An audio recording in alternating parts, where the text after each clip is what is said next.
Welcome, everyone. This is your friend, the DN WhatIf, here with another exciting fanfiction. Today, we're diving into the story of what if Deku's mother received news of his meltdown? If you enjoy this video, don't forget to hit that like button and subscribe for more fanfiction content just like this. Now, let's get started with the fanfic. He's 5 when he realizes that he might be different from the other kids. No, it wasn't because of his quirklessness, even if that set him apart from the others.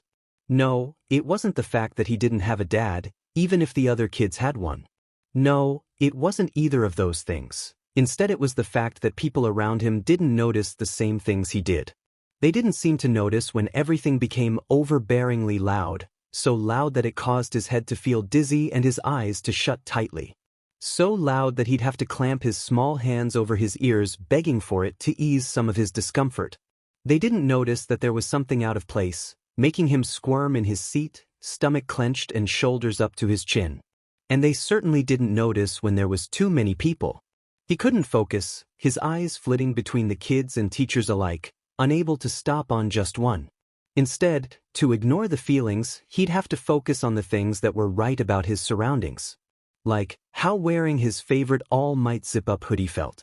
The soft fabric touching his sensitive skin just right, urging him to repeat the movements until his heartbeats calmed and he could see clearly again. Like how the sunlight filtered through the window and he could see the tiny dust particulates float through the air with ease. Like how his all-might toy, stuffed in his pocket, was smooth and cold to the touch. These little things that Izuku appreciated immensely, paid as much attention as possible, is what set him apart from the other kids in his class. Today was the day he realized that he was a little different. It was during playtime when it happened. He had been following Kaken and his 2 friends around. They had decided to show off their quirks to the rest of the class, as per usual. It was all okay until they started to crowd around Kaken. Now this wouldn't have been out of place, but Izuku was stationed right beside him, soon feeling surrounded by the other kids as they inched closer to see the sparkling pops of his hands going off. It was then that something snapped inside of Izuku.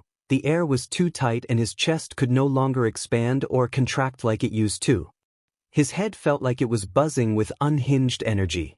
His whole body was telling him to get out, to leave the crowd, but the other kids wouldn't let him. It was too much. The sounds became distorted around him, overlapping each other until he couldn't take it anymore and clamped his hands over his ears. The touch of the other kids against his clothes felt like a wildfire being set around him. It caused him to jump and move, arching his body as to not touch anything anymore. He didn't know what was happening, and the only thing going through his head was, too much. The other kids started to get the hint as Izuku started rocking back and forth, falling beside Bakugo. He had dropped suddenly, causing everyone else to turn their heads and gape at him. Many started to back up, not wanting to get into any sort of trouble with the teachers. Bakugo, however, was furious. Not only was the attention off of him, but the attention was focused on Deku. He was the one with the amazing quirk. How dare Deku take that away from him? Midoriya Inko was a busy single mother. Although her husband overseas was sending money over monthly, it was only enough for about half of her and Izuku's needs to be met. It would only cover a couple things, like electricity for a month, but that was basically it. This meant that she had to have a job during the week. Or jobs. Plural.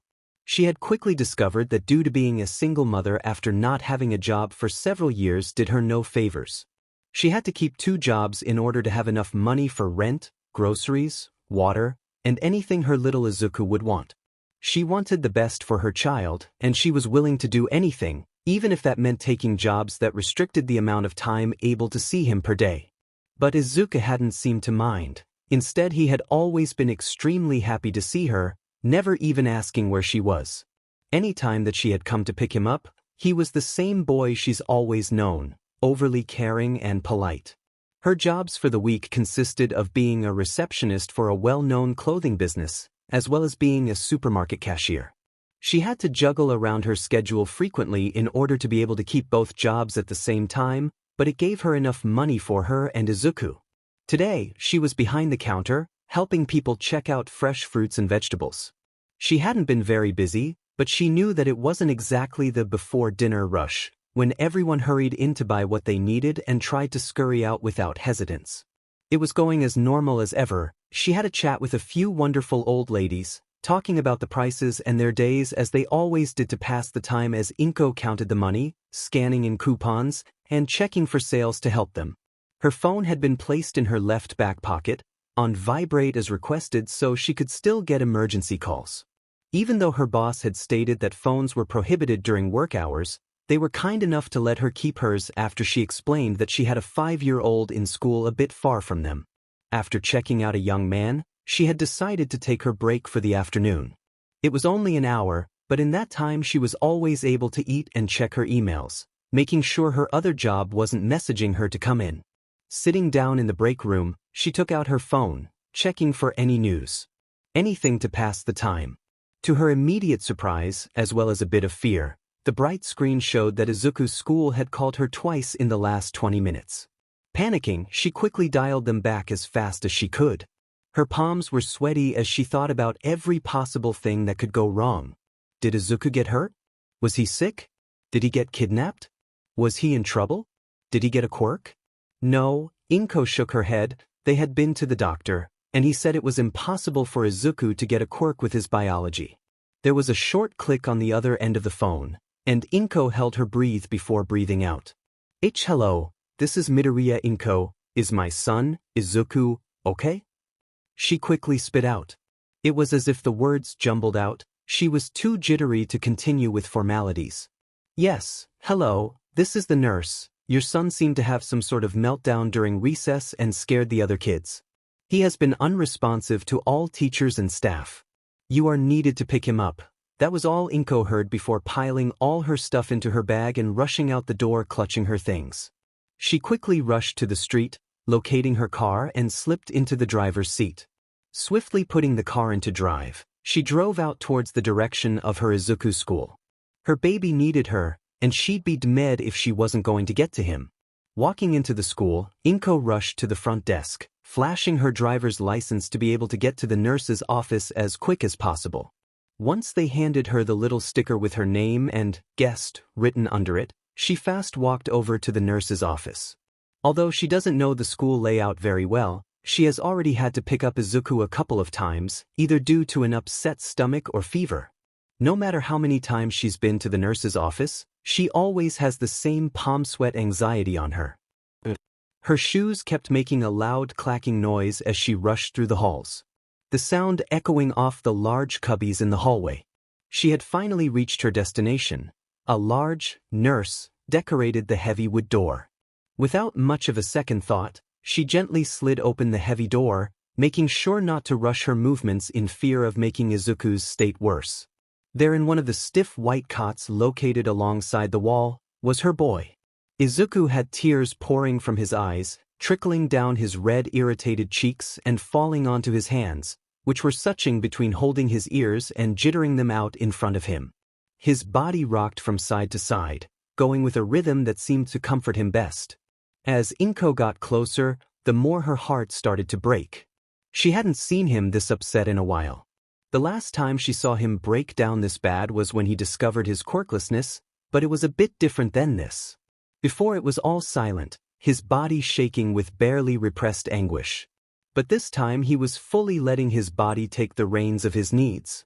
Inko inched closer to her son, arms outstretched ready to hug him better, make sure that he was okay. When her hand finally reached Izuku's shoulder, however, he flinched and shot out his hand to push her away. She was shocked to say the least. She didn't understand why he didn't want a hug. To her, it seemed that the comfort of a mother's touch would be the best remedy for this type of situation. She outstretched her hand again, reaching to touch Izuku gently again. Izuku, it's Oka." Her hand was slapped again, and Izuku's rocking became harder, jerkier, and he let out a sharp scream sob. She was at a loss, and it was then that she started to tear up alongside her sobbing son. He was in hysterics and she could do nothing but stand there and watch. A mother should be able to calm her own child, she thought. What kind of mother am I if I can't do that? She let her eyes rake up and down her son one more time before deciding on her next course of action.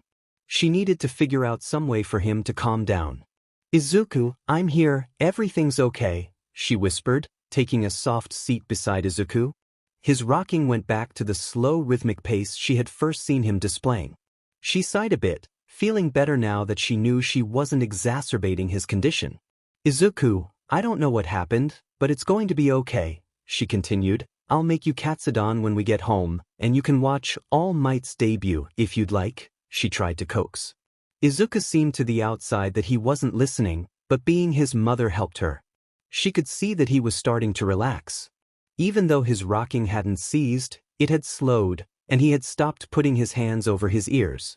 The redness of his face almost gone as he continued breathing. You can change into your favorite pajamas. She paused slightly, taking a look at her son's hunched-over body, the soft ones. Inko looked to the side, checking the time slowly, noticing it was only 12. She sighed, knowing she should probably message her boss to tell them she won't be coming in after lunch.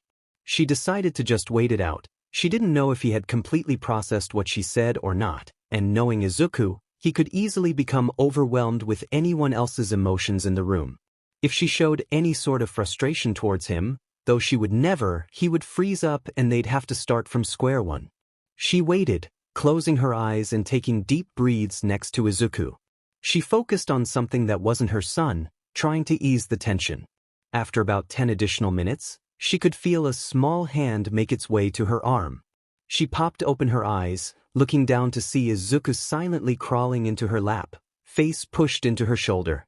One of his hands was still doing a motion out away from them, but she didn't mind. As long as he stopped crying, she knew it was going to be okay. With a little shifting, she positioned him onto her left hip, his face still firmly pressed into her shoulder, a wet stain probably forming underneath. She wrapped her arms around him, standing up to face the nurse still sitting in the corner behind her desk. "Thank you for looking after my son," she gently smiled to the nurse. The nurse was stiff, not smiling back at Inko. She lifted her head, barely meeting her eyes. "Has your child been tested?" Inko was taken aback, the question coming seemingly out of nowhere. She shook her head. "Tested?" "Yes, tested. For autism or any other developmental disabilities." The nurse sighed as she looked over at Inko's face. "I see, well I suggest you do so. This isn't a regular occurrence for a normal child." Inko bristled at the comment. Who was she to tell her that her child wasn't normal? Izuku was a sweet child, and she was not going to stand there and let him be talked about like that. "Excuse you, Izuku is a normal child," she glared over towards the nurse, who had smacked her lips together and stiffly nodded her head. Before hearing another word, Inko swiftly heading towards the door, sliding it open and exiting quickly. She retraced her steps until she found the entrance again. Lifting one hand off Izuku's back to rip off the sticker she had previously placed, she strode out into the parking lot. She opened the back door, placing Izuku in his car seat. His face still showed that he was still in his head a bit, but his movements were sluggish, showing that he was very tired from his previous breakdown. She pulled the seatbelt over his body, hearing the click of the buckle. Bending down to give him a soft kiss on his forehead, she closed the car door to enter the driver's side. Once she was sat in her seat, she let out a slow breath. She sluggishly pulled out of the parking lot and headed towards their apartment. "Testing her?" she thought. "Should I make an appointment?" She quickly darted her eyes to the rearview mirror. Izuku had his eyes closed, letting out little puffs of air that must have been snores. She let herself smile as she thought about her son. "If it helps," she paused to take a breath, "I'll do anything for him." Izuku didn't really know what was going on. It's not that he wasn't paying attention, no, he was trying very hard to. But his brain wouldn't let him. The mantra of no, no, no, no, no stuck in his head, going over and over again like a broken record. He couldn't think about anything other than the overwhelming discomfort he was in. It was all too much for him. After he fell to the ground surrounded by his classmates, he vaguely remembers one of the adults rushing over to his side. He doesn't remember what they look like, he was crying the entire time, but he remembers the color gray. Grip, grip, grip, grip. The word repeated in his head the minute he thought it, and he wanted to bang his head against the ground to stop his mind for 1 second. He kept thinking too much, feeling too much, and being too much. An adult with gray shoes places their hands on Izuku's back. urging the other kids to back up and go play somewhere else. Izuku couldn't take it. The hands that placed themselves on his back felt like needles diving into his skin, unwanted touch that he never asked for, never consented to. He cried out, "No. No," shaking his head so fast he could hear his neck crack and pop. The adult tried again, causing Izuku to flick his arm out and smack him away. Why didn't they understand? Izuku thought. I don't want to be touched. The sun shining in. The sky had become too bright, causing him to squint his eyes, and the burning beneath his pupils took place. The starbursts in his vision caused his head to feel like it was going to combust, the extra STMLTN making his brain feel like it was being zapped over and over again. The grass under his exposed legs was too scratchy. It wasn't smooth or soft, it didn't have the comfort that his favorite All Might toy had, or his favorite pair of pajamas. This texture made his insides tense up, his mind screech to a halt and his teeth to snap shut. His arms shooting out from his chest to flap away the feeling, try to feel the way his muscles pulled when he moved his arms and hands, try to feel the air going across his arms, anything to distract from the awful grass. Strong arms of the adult that he forgot was in front of him wrapped around his torso, squeezing him with the worst kind of pressure. Izuku tried thrashing in the arms, not wanting to be held down. He needed to move, he needed to move, he needed to move. Why didn't they understand that he needed to move? As Izuku struggled in this unknown man's arms, he could hear a sharp, "Stop," be shouted down towards him. The loud noise caused him to violently flinch, and he let out a scream sob. He didn't mean to be causing trouble, but they didn't understand. The man put his hand over the back of Izuku's head, forcing his face into his chest. "Now I can't breathe. Let me go. Let me move." Izuku thought frantically, barely able to think with all the separate thoughts assaulting his brain. He doesn't remember what happens next. His mind is too frantic and he can't move to release his distress. He's harshly plopped onto a hard surface with a little bounce. He can't focus and he wants everything to stop. At the very least he's glad that nobody is touching him anymore, but the displeasure in his body hasn't ceased, and he can still feel the need to scream or shout or cry or sleep. He doesn't know how long it's been. Time works differently when you can barely think. Time works differently when everything around makes you want to tear out your own eyeballs. "Midoriya, I need you to calm down this instant," someone snaps at him from the far corner. He flinched. He continued rocking. It was the only thing he could do that soothed him enough and didn't make him want to grit his teeth or scream. His hands went to cover his ears, the buzzing of the lights from above making his whole body feel like there was a stream of electricity going through him. "Midoriya, I'm calling your mother. This is unacceptable." The nurse swiftly picked up the clunky wired phone, dialing the clicking buttons to his mother's cell phone number. Each click of the number and the tap of her manicured nails much louder in Izuku's ears than normal. He doesn't know how long it's been. It could have been 5 minutes, or it would have been 2 hours. For Izuku, it almost feels like a week. After a while, the door of the nurse's office slides open. Not that Izuku can see, he doesn't look up. He can't. The person who enters comes closer, reaching out to Izuku. He flinches, and shoots his hand out to make sure they don't touch him. He doesn't want the burn to come back. His brains puts together that it was his mother that was there in front of him, but that doesn't stop his urgent need not to be touched. "Aisu, it's Oka." She touches him softly again, and he can't take it. He screeches, hiccups in between his sobs as he roughly rocks harder, trying to calm his oversensitive nerves. He doesn't want anyone to touch him, and that includes his mom. He can't do it, it's too much, and he needs them to understand. He needs them to stop. He can't get the words out anymore. He can't explain why. He hears more than sees the squeaky shift of the cot next to him as his mother sits down. He hears her whisper quietly, "Izuku, I'm here, everything's okay." He wants to shake his head but he can't, because everything is very much not okay. Why doesn't she get it too? "I'll make katsudon when we get home," he hears her say. She's inching closer to him, yet doesn't dare touch him again. He's thankful. You can watch All Might's debut, if you'd like, and that gets Izuku's attention. It's his favorite video of all time. He could watch it thousands of times in a row and he'd still have the same feeling over and over again. It made him feel like his body was filled with joy, energy buzzing out of every limb to the point he couldn't sit still and he had to bounce around to contain his happiness. You can change into your favorite pajamas?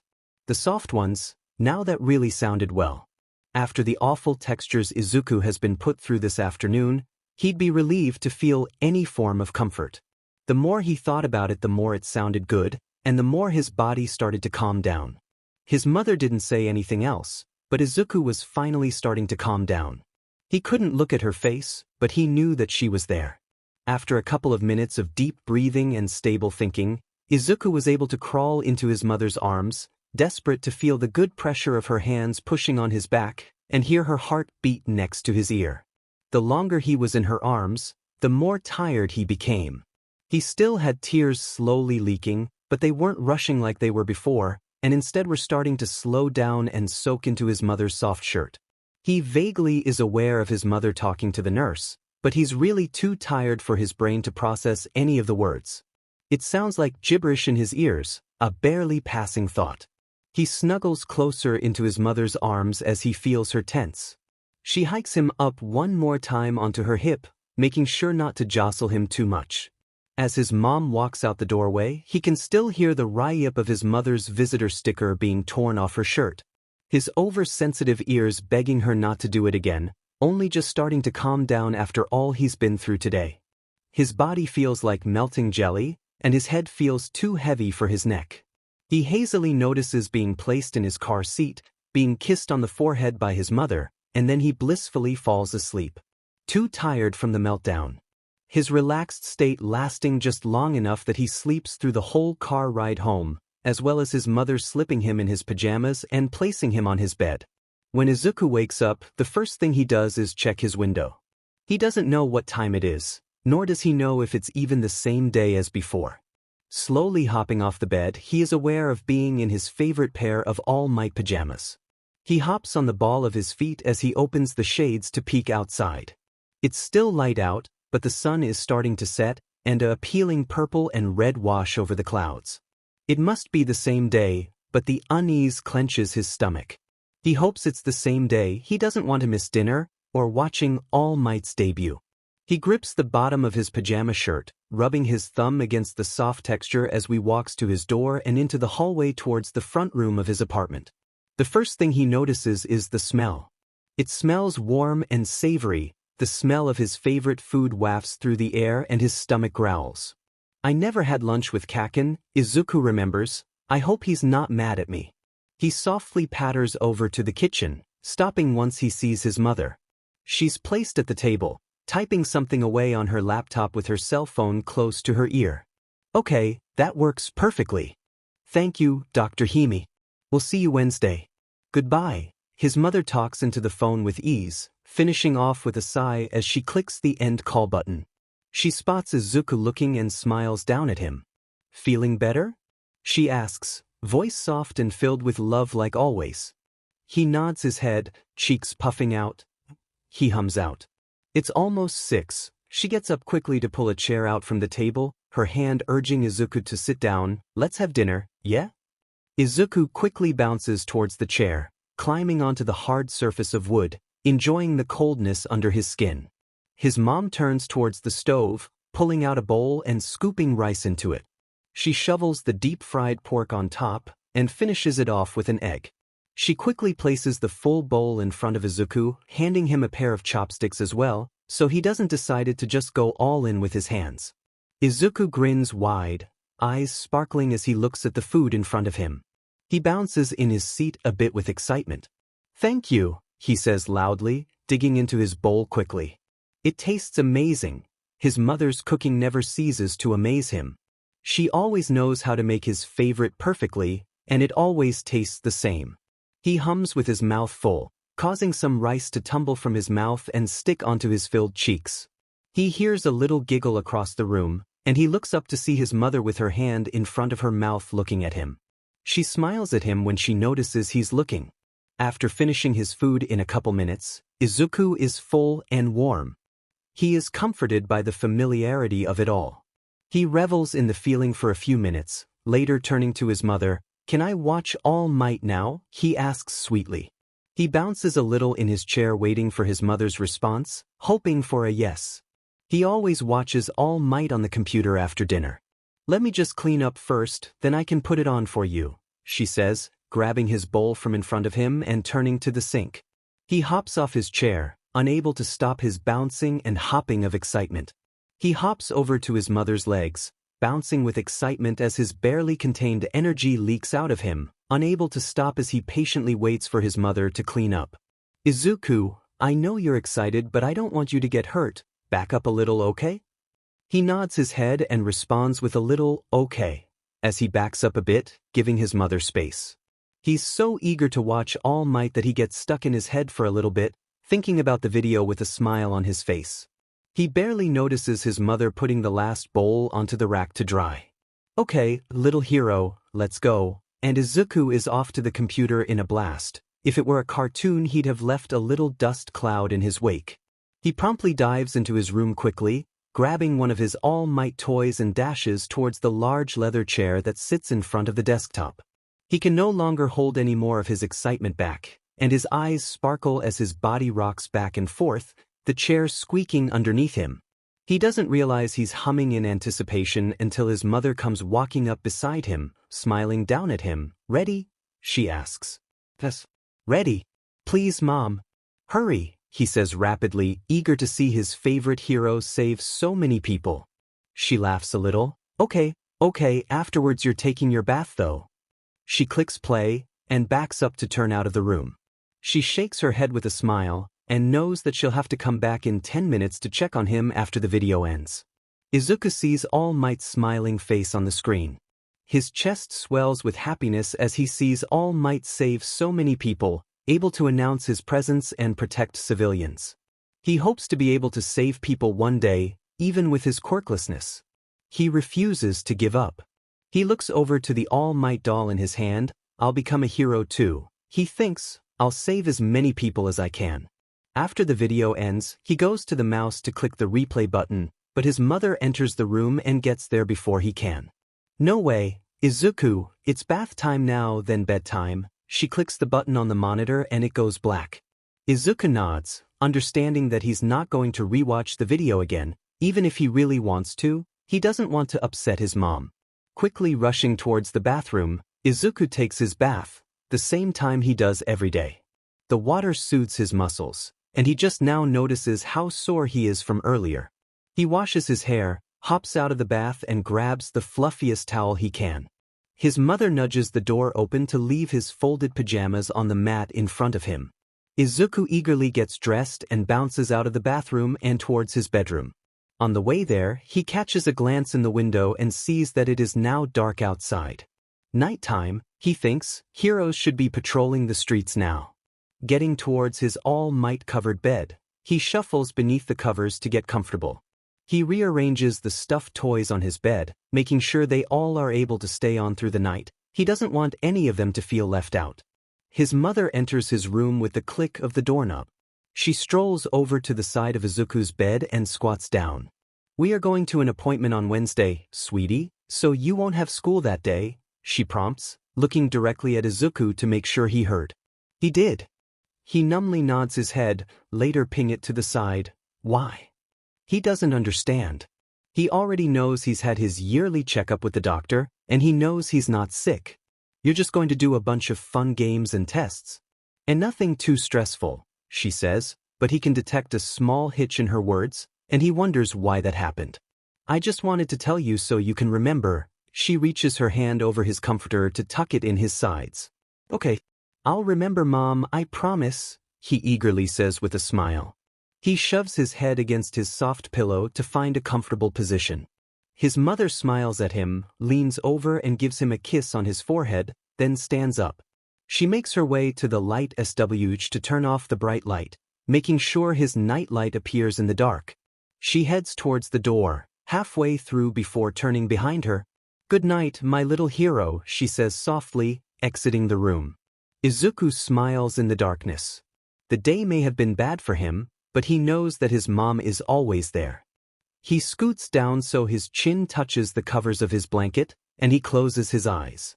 Letting out a quick sigh, he tries to fall asleep, trying not to think about what tomorrow and Wednesday has to offer. Izuku wakes up on a Tuesday morning, the Tuesday morning before his Wednesday appointment with Dr. Hime. He wakes up to his mother softly pulling his all-might covers off his chest, leaving his legs bare to the cool morning air.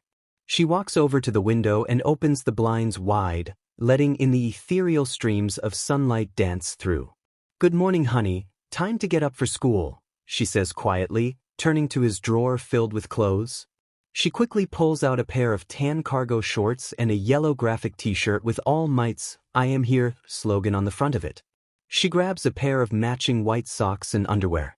Folding them all on top of each other in her arms, she turns to Izuku once again.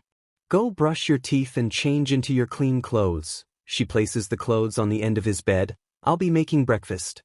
In the kitchen, Izuku yawns, sluggishly bringing one of his closed fists to rub against his tired eyes. He waits until his mother exits his room before flopping his legs to the side of the bed and hopping down. He tumbles a bit, his foot not quite hitting the floor right. He grabs the clothes on the end of the bed and tiredly trudges to the bathroom. After relieving himself and washing his hands, Izuku grabs his all-might glow-up toothbrush. He looks closely at the red, blue, and yellow designs on the side of the slender frame, eyeing the bristles at the end. He hates brushing his teeth. It wasn't that he didn't like getting clean. He actually hated the feeling of greasy sweat or dirt caked on his knees after falling in the mud. The reason he didn't like brushing his teeth was the feeling of it. The bristles at the end of the stick were too hard, and scraping them across his teeth felt like he was taking sandpaper to his gums. He wanted to cry every time he put the awful texture in his mouth. "Mom says this is important," Izuku thinks, looking intently at the toothbrush as if it was going to anthropomorphize into a monster and come to hurt him. "I need to keep my teeth." Hesitantly turning on the water to swash his toothbrush underneath, putting the mint-flavored toothpaste on the bristles, and letting the water hit it one more time, he finally puts the toothbrush in his mouth. He whimpers at the texture, but he knows this is something he has to do. He tries to remember how long he's supposed to brush his teeth for, and starts singing the Happy Birthday song haphazardly through the brush in his mouth. He really tries, but he can't do it any longer. He barely made it past the first verse before he spits into the sink and washes his mouth out with water, making sure to scrub the extra toothpaste of the brush and plunking it into the cup near the mirror. He feels guilty. He knows his mom says brushing his teeth is important, but he physically can't take the feeling of actually doing it. Feeling his stomach twist with unease, he lowers his chin and lifts the collar of his shirt to his mouth. This has been a little habit of his for just over a year. The texture of chewing his shirt feels a million times better than remember the tiny painful bristles in his mouth. He doesn't see why it's such a bad thing, but he does get upset when he stops chewing and the shirt is cold and wet with spit. He thinks it's gross. Quickly shaking off his unease, he opens the door and walks down the hallway, continuing to chew on the collar of his shirt in the process. His stomach gurgles, and he remembers his mother telling him that she's in the kitchen. Inwardly, he feels like he's intruding. She never told him she was making breakfast for him, and he feels like he's taking food from her. He knows his mother makes him food every day, but he still never gets confirmation that she made it just for him. When he enters the kitchen, his mother had already placed 2 bowls on the side in which the chair he always sits at is. He quietly looks at the breakfast of miso soup and gohan and his mouth starts watering. He's really hungry this morning. "Eat up. We have to leave in 10 minutes to get you to school on time," his mother says, turning her back to him as she quickly leaves the kitchen to get ready for work. He eats his breakfast in record time, leaving about 5 minutes to spare to wait for his mother to come back to the front of the apartment. The rest of the morning becomes a blur to Izuku, his mother rushing him out the door the minute she came back and dropping him off at school with a kiss goodbye.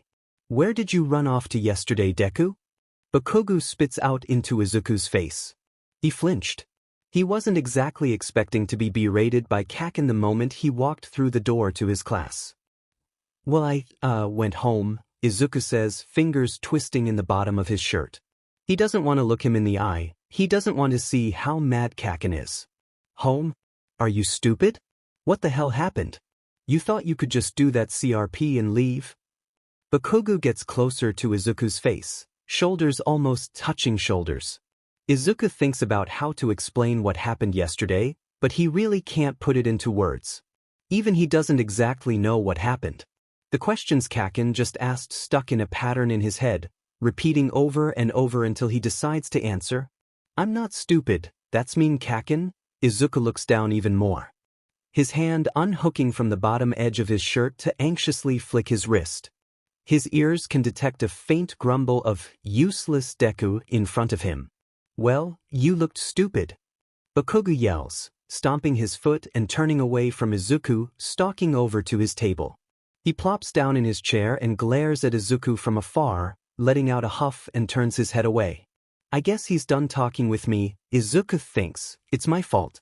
Izuku's shoulders droop as he drags his feet over to the other side of the room, opposite to Bakugo, and sits down in his designated chair. His anxious wrist flicking never stopping.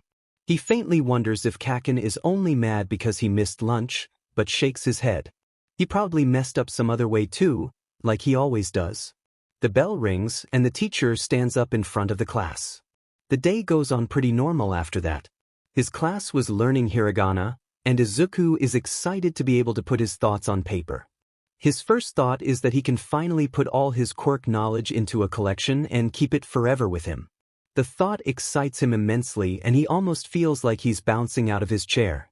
The teacher had disciplined him in front of the class, telling him that he needed to sit still and pay attention. That confused Izuku, because he definitely had been paying attention, a lot of attention in fact. But it wasn't out of the ordinary. Many times his teachers would be angry at him for simply existing in their class. Later, when recess had begun, he wasn't sure whether or not he should follow Kaken or not.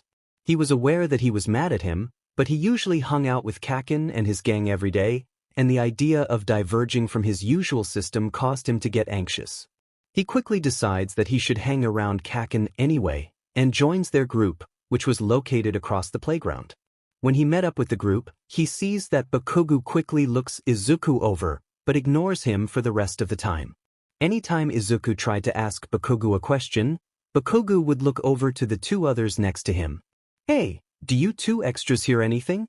I don't hear nothing. He'd bark out a laugh, and waited for his two other friends to join him until they went back to completely ignoring Izuku's presence. It hurt a little bit to be ignored, but Izuku understood that Kaken was just mad at him for going home yesterday. He hoped that after he let out some steam he would be back to normal and still acknowledge Izuku when he was near. After recess, everyone dispersed into their usual seats, continuing on with the lessons until the other kids started getting bored. As fast as it started, the school day ended, and Izuku was left to wait outside the school for his mother. Tuesdays were the days that she worked as a receptionist, and that meant she was going to be an hour or two late to picking him up like always. He didn't mind though, being with his mother made him happy. He was glad that she didn't punish him like his teachers had, and didn't ignore him like Kaken had done. Wednesday came quickly. Or at least it felt that way. The previous night went exactly like it usually did, with Izuku and his mother eating dinner, Izuku watching All Might's debut, and going to bed. His mother had woken him up around the same time as she usually did for school, opening the blinds and getting his clothes in order for him to put them on. He pattered over to bathroom with his folded clothes in hand, struggling to brush his teeth once more.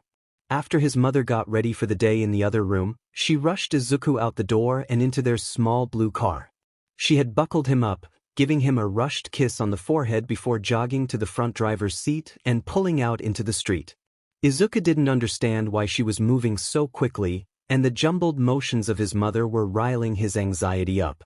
He ever so gently rocked side to side in his car seat, chewing on the collar of his shirt, anxiety pawing at his brain when looking at his mother's backside.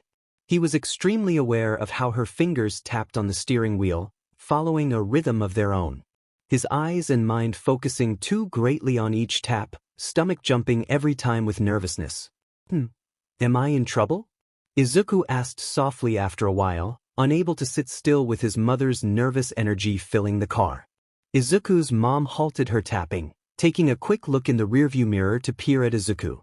Of course not, honey. Mommy's just a bit nervous is all. She tucked a strand of loose hair behind her ear. Her tapping resumed after a few minutes, her eyes directly ahead looking around the road. Okay, and Izuku decided to leave the conversation there. Knowing that he wasn't in trouble helped a bit, but he couldn't help the growing feeling like he still had done something wrong in order to make his mother worry so much. It took another 37 minutes to reach their destination. It was a small corner office located right out of town. Its white brick was accented with a yellow trimming and bright yellow door. The sun was hitting the windows just right to reflect the bright light and bounce it directly into Izuku's eyes, making him squint and look down at his shoes. His mother opened the door, and Izuku's ears were met with the sound of harsh white noise. He looked around to the rows of chairs placed alongside the wall. He saw a few pamphlets strewn across the side tables, messy and unorganized. There was nobody but them and the receptionist up front. His mother let her arm drop, quickly replacing the doorknob with Izuku's small hand. They both walked up to the front desk. "Hello, we have an 8 o'clock appointment with Dr. Hime?" Izuku's mother looks at the receptionist's face, smiling gently. The lady behind the counter looks up from her computer screen with a smile. Of course, of course. What's the name?" She looks over to Izuku with a smile, waving her hand a bit in the air. Izuku cowers behind his mother, hands digging into her soft breathes and head down looking at his clunky red shoes. He's never been a huge fan of strangers. His mother always told him not to talk to them. "Midoriya Izuku, I'm Midoriya Inko," his mother says, placing a hand on Izuku's back and rubbing her thumb against the soft fabric of his blue shirt. There is the sound of the clacking of the keyboard, fingers quickly typing out something unknown. "Here it is, Midoriya at Dr. Hime should be out shortly." The receptionist looks up, gesturing to the rows of empty chairs. "Feel free to take a seat anywhere, she'll come and get you soon," and with that smiles and looks back down to her computer. His mother nods her head. They maneuver themselves to the wall facing one of the inside doors. Izuku suspects that it's the door that Dr. Hime will come out of. Izuku climbs onto one of the stiff chairs, cushioned seat collapsing under his small weight. He fingers wiggling to release energy and his hands come up and down at his sides to calm his growing nerves. He doesn't like doctors. Ever since he was diagnosed quirkless, all doctors meant was bad news. Last night his mother had told him that it wasn't that kind of doctor, but that hadn't eased his nerves one bit.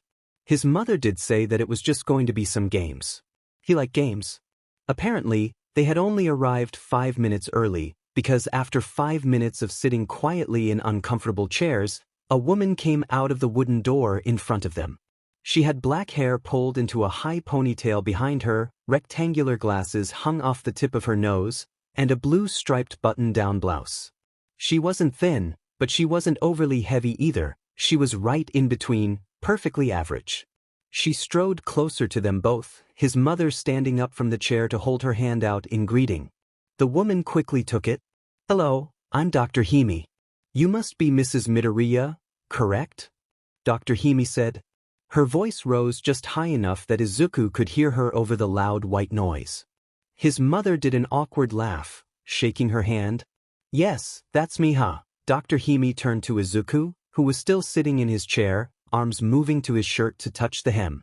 "You must be Midoriya Izuku." She waits for something, Izuku not understanding what, and when she apparently gets it, she continues, "Is it alright if I call you Izuku?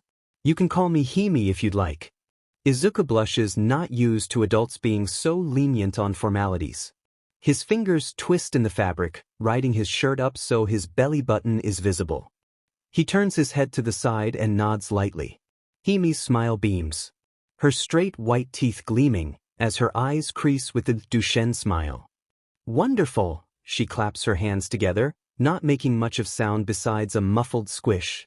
"We are just going to be doing some fun games and puzzles in the back office. How does that sound, Izuku?" He doesn't respond. He's still not entirely sure what to make of Dr. Hime. She seems like she's trying to be friendly, and he doesn't detect any anxiety, but he's not great with new people and being away from his mom for a long time with a stranger.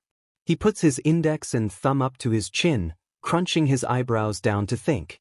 On one hand, he knows that she is a doctor, and his mother said that he needs to trust doctors because they know what they are talking about.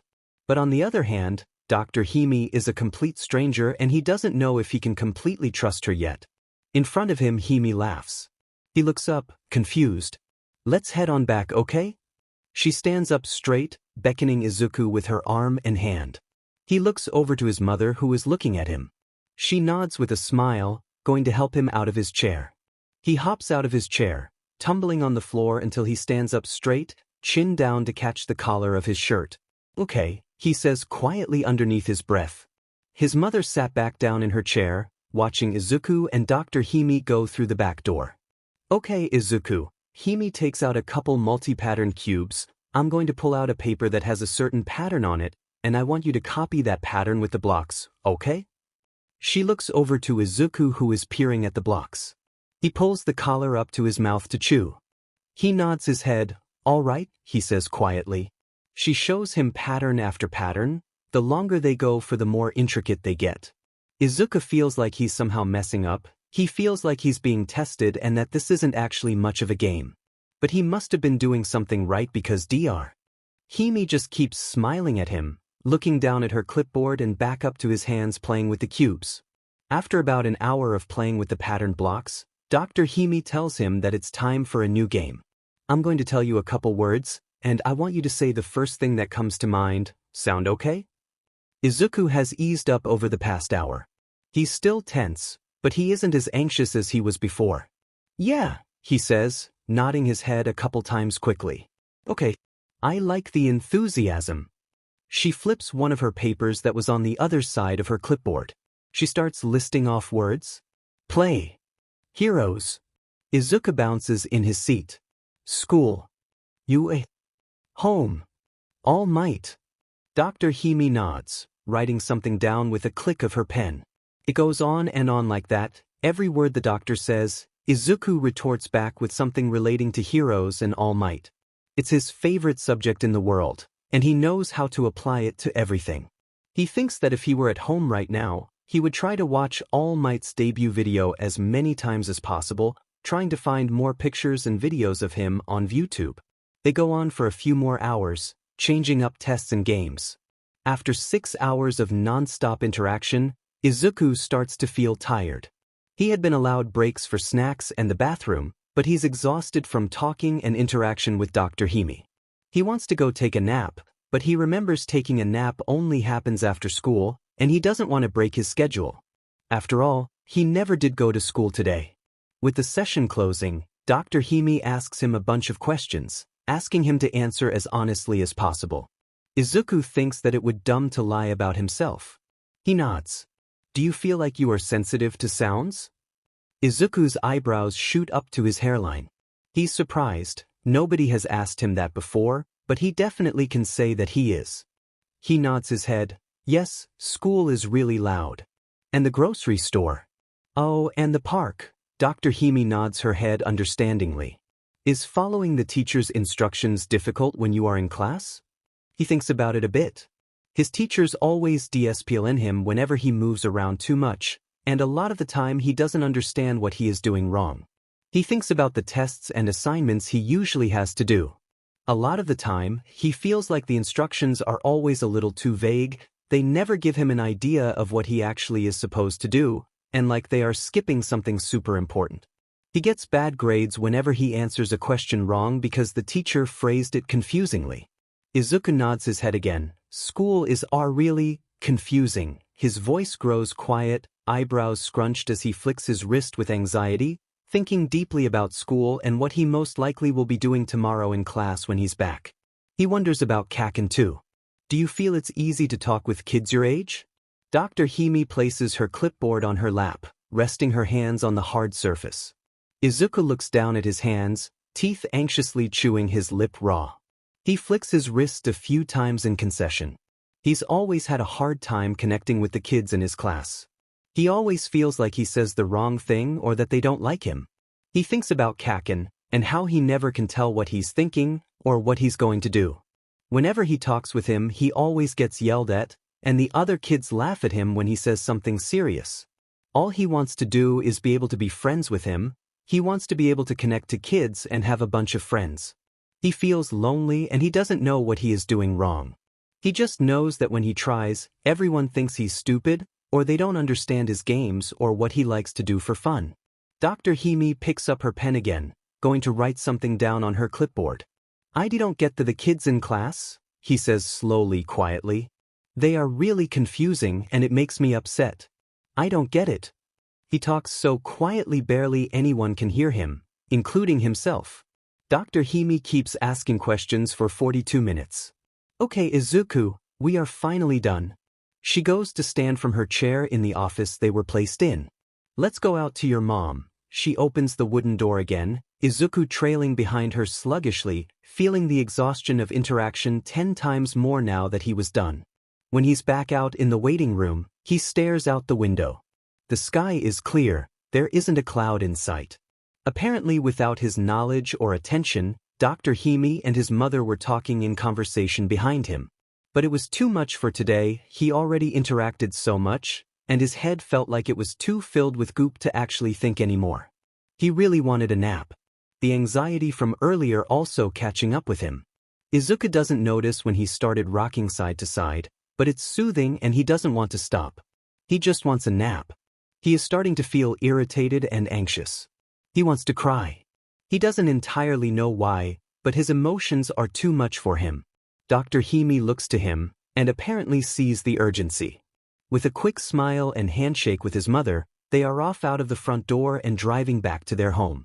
In the back of the car, Izuku's eyes feel like they are burning. He starts crying silently, hoping his mother doesn't notice and ask him what's wrong. He doesn't know if he could answer that. The drive is soothing, though, and soon Izuku feels lulled to sleep by the engine of the car. Little puffs of air coming from his mouth as he snores. Today was a lot. And he didn't know that it was going to change so much afterwards. Your son has ASD, otherwise known as autism spectrum disorder. Dr. Hime speaks into the phone to Inko. Inko is left standing in the middle of the kitchen, hands stiff to her ear as she processes what was just said. She doesn't know what to say. She knew Izuku had trouble with things, but she didn't know it was that bad. If you'd like, we can make another appointment to talk more about his results. There is a shuffle of papers on the other end, with both you and Izuku. She doesn't exactly know what to do. Getting this diagnosis gives her another chance, a chance to learn more about her son and to connect to him more as a mother, to help him and let him be his truest self. She sighs, closing her eyes to take another moment to think. That sounds great. When's your next opening? Inko questions, trying to think of all the ways to help her son currently, but she's thinking a bit too fast. Having a meeting on what to do next would be beneficial for her and Izuku. Izuku is in the other room, currently watching All Might's debut for the last half hour. Inko had left him in there after dinner, soon getting the call from Dr. Hime. My next opening is next week on Friday, at 12:30. Does that work for you? Inko winces. It's another day off of work, but she knows it's worth it. She needs to know what to do. We'll take it, I'll put it in my schedule. See you next week. Thank you so much. Bye. She hangs up the phone, placing it gently on the counter. Letting out a long sigh, she rubs her forehead. She loves her son to pieces. She just hopes she won't lose her job over missing so many days the next few weeks.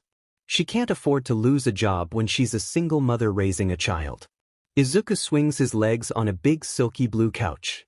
His hands are placed at the sides, palm down to feel the texture of the seat he's sitting on. Taps his feet on the edge of the couch in a rhythm only he knows.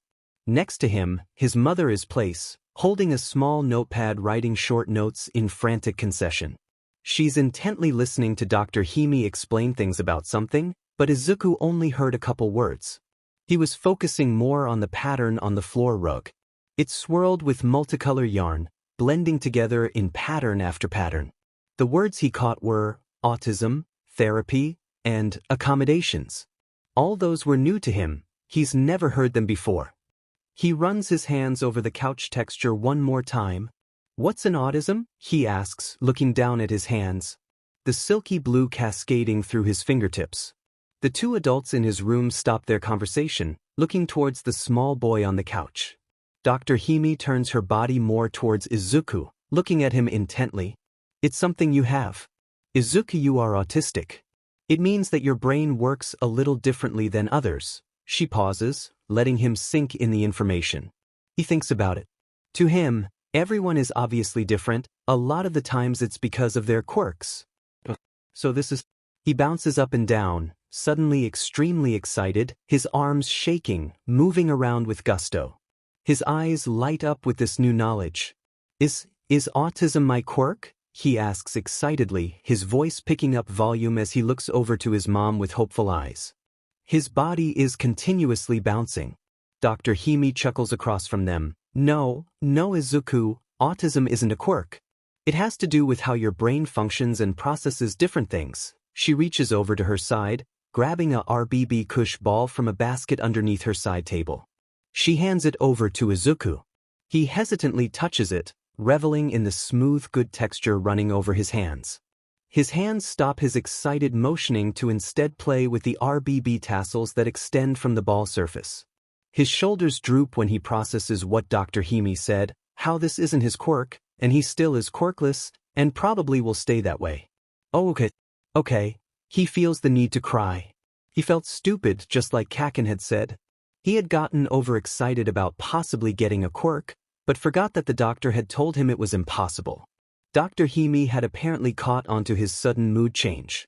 She moved to get out of her chair and squat in front of Izuku on the floor. She was in the way of his view of the carpet.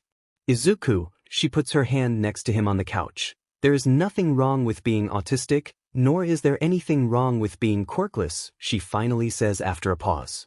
His breath hitches. He's never been told that it was okay to be quirkless. Not even his mother had said it after they had gotten home from that cursed appointment. His lower lip wobbles harshly, cheeks turning a bright red, eyebrows scrunched up. After the first tear dropped, he was all out bawling. His shoulders shaking up and down. His mother quickly flitted her arms around her son, questioning whether he wanted to be hugged or not. In the end, it was Izuku who had turned to his mother to drop into her arms. He squished his face into her shoulder, reveling in the safe warmth that was his mom's arms. Neither Izuku nor his mother was ready for the changes that were to come after his diagnosis. After notifying his school, Izuku's mom had met multiple times with the teachers and staff, making sure that Izuku was given all the accommodations he was going to need. The school had been understanding, albeit a little less strict on policy than she would have liked. When Izuku returned to class, there was another teacher in the room alongside his regular one. He had called himself the helper. He described his role in the classroom to be the help for kids that needed extra attention. Izuku had hummed at that. Bakugo snorted from across the room, looking towards one of his friends, to cross his arms confidently. PFT, like I'm going to need extra help. He sneered over to the helper teacher, eyes moving from Izuku to the second teacher. His sneer turned more mischievous and a bit sinister. I bet the teacher's only here because Deku's too stupid to understand easy stuff. He laughs, putting his hands on his hips. Deku's just getting special treatment because he's too dumb for a regular class. Izuku looks down at his shoes, hands twitching to his shirt to fist his hands in the bottom hem. He slowly rocks back and forth, trying to ignore the burning behind his eyes, and he thinks about what Kaken had said. If Kaken thought he was stupid, he was probably right. Izuku thought, Kaken is the smartest kid in class. He already knows how to read hiragana and kanji. He bites his lips, urging himself to keep quiet, and salty tears shed from his bloodshot wet eyes. The helper teacher, who introduces himself as Mr. Okuyama, quickly is at Izuku's side asking what's wrong. Izuku just shakes his head. He can outwardly explain what's the issue, and he'd rather not talk right now. Mr. Okuyama nods his head, quickly exiting the classroom. He comes back 2 minutes after holding a dark gray vest. He saunters up to Izuku, who's still crying, and points to the vest. He looks thoroughly at the vest, completely confused as to what Mr. Okuyama could be asking. Does he want him to say what it is? Is this a test? Want to put it on? It's quite comfortable, Mr. Okuyama whispers and smiles down at Izuku, squatting down to his height to not draw attention to them both. Izuku looks at the vest once more and shrugs. In truth, he doesn't really want to wear it. It would cover up his all-might shirt, and he didn't want to do that. Let's just give it one try, yeah? Izuku lets him open the vest and place it down onto Izuku's shoulders. The weight of the vest feels soothing, and his anxiety starts to simmer down, no longer feeling like he wants to jump out of his skin at the next sign of, well, anything. He feels his breath slowing down, and it feels like he's sinking into his seat. the pressure coming from the vest anchoring him to the earth. It's called a sand vest, Mr. Okuyama whispers near Izuku's head. I thought you might like it. Izuku nods, turning to him and gives him a smile. He turns back to the room and gives himself a thumbs up. He remembers when he was over at Kachin's house when his parents would babysit them both. Mr. Bakugo would always give Izuku a thumbs up if he did something he liked. He pulls his All Might action figure out of his bag to place at the head of his table, along with his pencil case and notebook, getting ready for the school day. The bell rings and everyone is starting class. It's a couple weeks after the diagnosis that Izuku's mother can't be home during the weekend. Her job called her in, explaining that due to her being gone for the days previous, that she needed to make it up to them or she would be let go. She couldn't say no. Quickly, she decided that calling the Bakugas, Mitsuki being her longtime friend, would be the best course of action rather than call for a babysitter. She couldn't afford to pay for one. She hastily scrawls a list on a loose piece of paper that was strewn across the living room table, making a list of all the things Izuku needed and any sort of information. This wasn't the first time that she left Izuku with the Bakugas, but this was the first time after they discovered that he was autistic. She dials Mitsuki's number into her cell phone, waiting for the harsh ringing to fill her ears. There is a click on the other end. Hey, Inko. Haven't heard from you in a while. There is a chuckle. Everything okay? Inko, flustered, lets out a nervous chuckle. Yeah, been extremely busy with work and Izuku. You know how it is. She pushes a loose strand of hair behind her ear. Oh, don't I know it? Katsuki's been a real brat lately. There is a pause on the end of the line, followed by a muffled, hey. Drop that. So anyway, why'd you call? I was wondering if you could watch Izuku for the day. Just that. I got called into work, you see, and I can't afford to pay for a BA. She's cut of. Inko, of course I'll watch him. I know you've been busy lately. It's no issue. He and the brat can hang out. Inko lets out a breath she didn't know she was holding, and her shoulders sag with relief. She didn't know what she would have done if Mitsuki had said no. However, she hadn't told her about Izuku's diagnosis, and she hoped that she wouldn't retract her statement. Oh, that's amazing, Mitsuki. Thank you so much. You are such a big help. She gushed into the microphone. It's no problem, I know you would do the same if you could. There is a slight pause, and Inko knows this is when she should probably inform Mitsuki about the past couple of weeks. So, just to give you the heads up, Izuku's been having a busy couple weeks. She pauses, trying to think of a good way to break the news. You see, a couple weeks ago, he had done some testing with a child psychologist. She looks towards Izuku's bedroom door. His All Might nameplate bearing his name. Turns out he's autistic. I know you've looked after him before, but he's had some trouble the last few weeks and I just... Inko. She stops her rambling. Why yes. Her hand shakes. She doesn't know what she'd do if Mitsuki was rude to Izuku. She cares too much for her son to let anyone talk bad about him, and that includes a longtime friend. It's fine, just give me a list or something, it's all good. Every time he's over he's an angel compared to Katsuki. Inko is thankful. She knows that Mitsuki is her friend, but she genuinely wasn't sure how she'd react to the news. She didn't want to lose her friend. The conversation continued for another 20 minutes or so, the both of them catching up quickly before Inko caught a glance of the time and apologized. She had to leave in about an hour, and that didn't leave a lot of time to wake Izuku and drop him off at the Bakugas. After hanging up the phone, she hurriedly goes to her room to change into her designated work clothes. When she'd done fixing her hair and brushing her teeth, she rushes to the kitchen and opens the fridge. She goes to reheat some leftover miso soup. While the timer goes, she grabs a pen and a clean piece of paper to write some information and instructions down for Mitsuki. He's oversensitive to sounds. I know both you and Katsuki are quite loud at times, but I wanted you to be aware of that. Every lunch he only eats his bento. If he doesn't have it then he refuses to eat at all.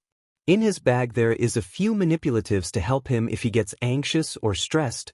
Just grab one if he looks like he's about to have a mini meltdown. Like always, he loves watching All Might's debut.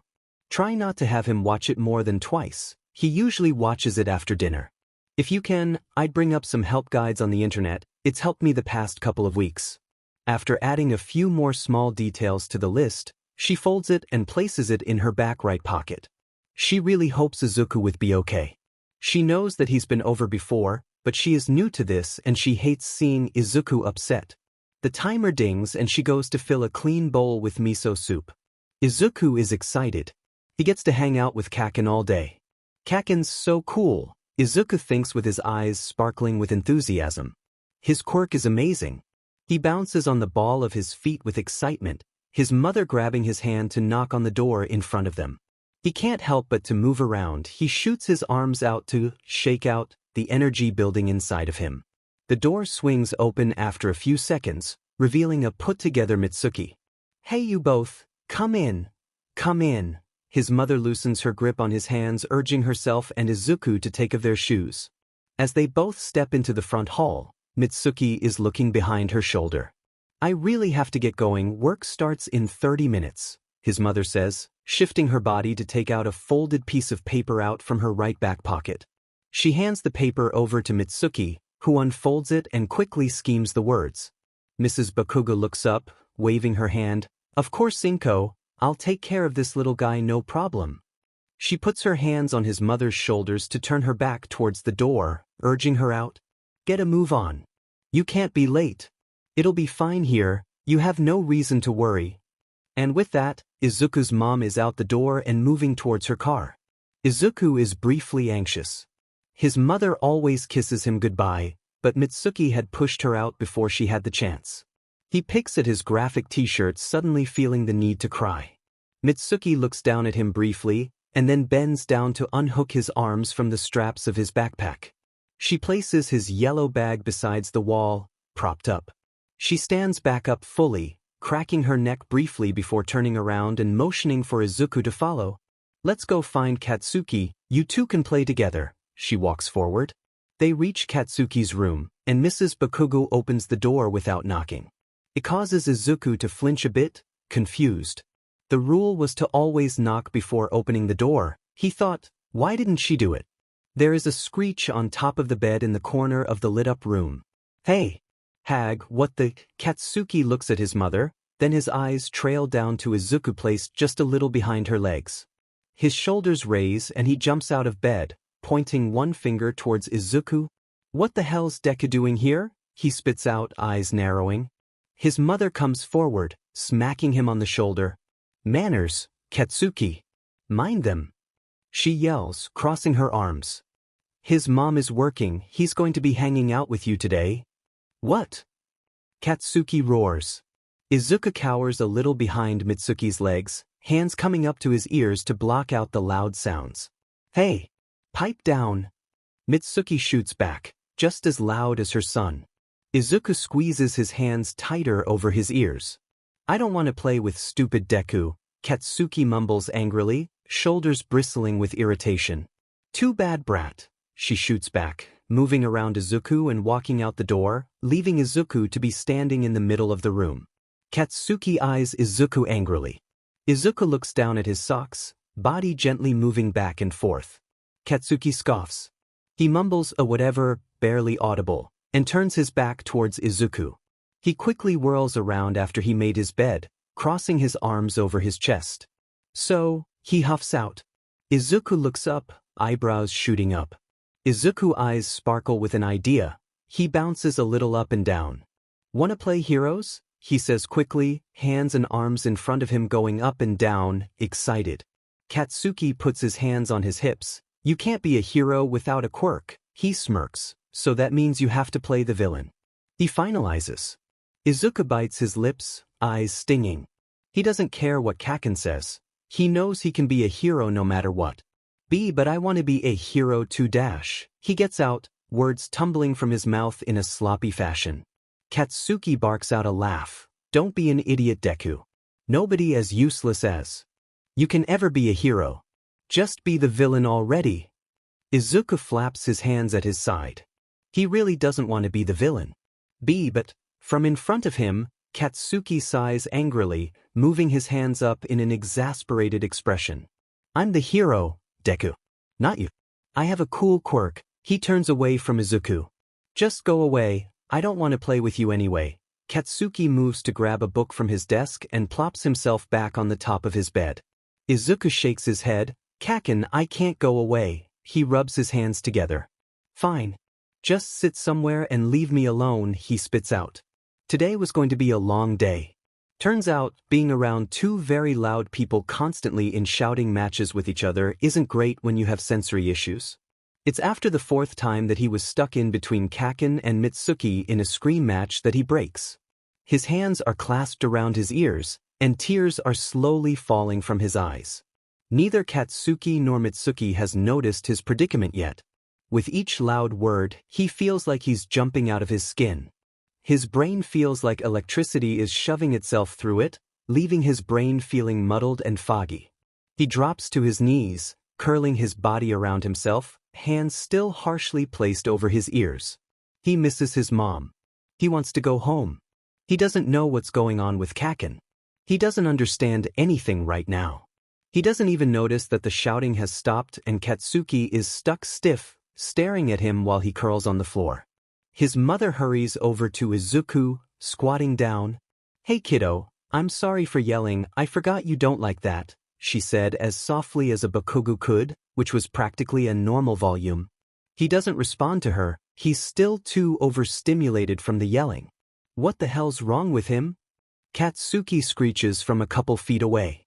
His mother turning her head quickly to shoot him a look. Katsuki. Not now, she demands, looking around for Izuku's bag. Once she finds it, she stands up, rushing over to zip it open and pull out an All Might figurine. She rushes back over to Izuku's shaking form on the ground. She places the toy just a couple inches away from his hands. He quickly takes it, rubbing his hands over the cold, hard plastic, repeating the motions over and over again until he can feel his senses come back to normal. Is he stupid or something? Katsuki. Not now. We will talk about this later, she says with finality, making her son shiver. Izuku takes a few more minutes to be able to sit up again, his eyes downcast as he focuses on the texture of his toy. He's glad his mother packed it. I'm sorry, Izuku, Mitsuki says to him, I'll try not to yell that close to you again. Izuku is thankful. He smiles shyly, raising his shoulders to his ears, hands fiddling with his toy in front of his chest. It's okay, he says quietly, I'm sorry. When Izuku returns to school the following week, Bakugo starts to act differently around him. Where Bakugo would normally show off his quirk or talk about how much better he is than Izuku, he completely ignores Izuku, not even caring to look at him. Izuku is used to Kaken's tantrums when Izuku messes up, like he had when he had went home that one day. But he isn't used to Kaken doing it for nothing. He doesn't know what he did wrong, if anything. No matter what, Izuku kept following Bakugo and his crew around. If they decided to go in the woods and play with their quirks, Izuku would be right along behind them, trying to catch up as they swerve left and right, seemingly making it more difficult for Izuku to keep pace. It took 2 months of Izuku following them around before Bakugo snapped. Izuku had been following them around the playground like he usually did. He'd ask questions he hoped would be answered when they spoke to each other, making sure they were facing in a circle with Izuku out behind their backs. One of Bakugo's friends, the one with the fingers, leans into his buddy's ear, whispering something inaudible. He chuckles alongside his friend, shoulders shaking up and down with barely contained humor. Bakugo looks back at them with an angry twist to his mouth. What are you two losers laughing about? He snaps, unable to contain his frustration of feeling left out of a joke. The two boys look at Bakugo, a knowing smile on their faces. They take a quick glance back towards Izuku, who perks up with finally being acknowledged once again. They shrug. Well, I just think it would be funny is all, the one with the finger quirk impishly starts. If Midoriya would do something for us, the one with the wings continues. Bakugo glares at them. Like what nerds? He crosses his arm, tapping his foot against the dust coating the dirt field. They both look at each other, an idea placed in their heads. Well, you see, one of them pauses to flutter his eyelids. Marukin over there stole my juice box. The finger quirk boy points his elongated finger towards a girl with short, cropped, black hair. She's playing with a toy truck on the concrete in front of the school door, juice bottle sitting right beside her. I just think, Midoriya should steal my juice box back. They look back at Izuku again. After all, that's what a hero would do. Izuku is conflicted. He doesn't know what the best course of action is. He dips his chin down to the edge of his collar, chewing the fabric in thought. His mother had always told him stealing was bad. But if she already stole it, wouldn't taking it back be helping the original person? He drops the collar from his mouth to put his thumb and index finger across his chin. Why did they want the juice now? It wasn't lunchtime, nor was it snack time. They never said that they were thirsty. And stealing would be bad, very bad. He continues to mutter, trying to think out his options. He wonders if this is what having friends is like, or if he just is going to always be confused with people. The two boys giggle from the back, hands coming to their mouths to desperately keep the laughter inside. Bakugo sighs beside them, turning to rest his back against a tree. After 5 minutes of non-stop giggling, and Izuku thinking deeply about his options, the giggling turns into full-blown howling. Izuku looks up at them. The boy with wings has his hands over his knees, hunched over, eyes squeezed with aching laughter pouring from his mouth. The other boy clutching his stomach, loud laughter bursting out of him in waves. Izuku is perplexed. He doesn't know what's so funny. Shouldn't they be sad because they got their juice stolen? He asks the two laughing boys timidly, inching closer to them to inspect. The howling gets louder, deep breaths coming in between to fill their aching lungs. You really thought it was true? You thought that she really stole? Izuku scrunches his eyebrows. What? Midoriya, you are hilarious.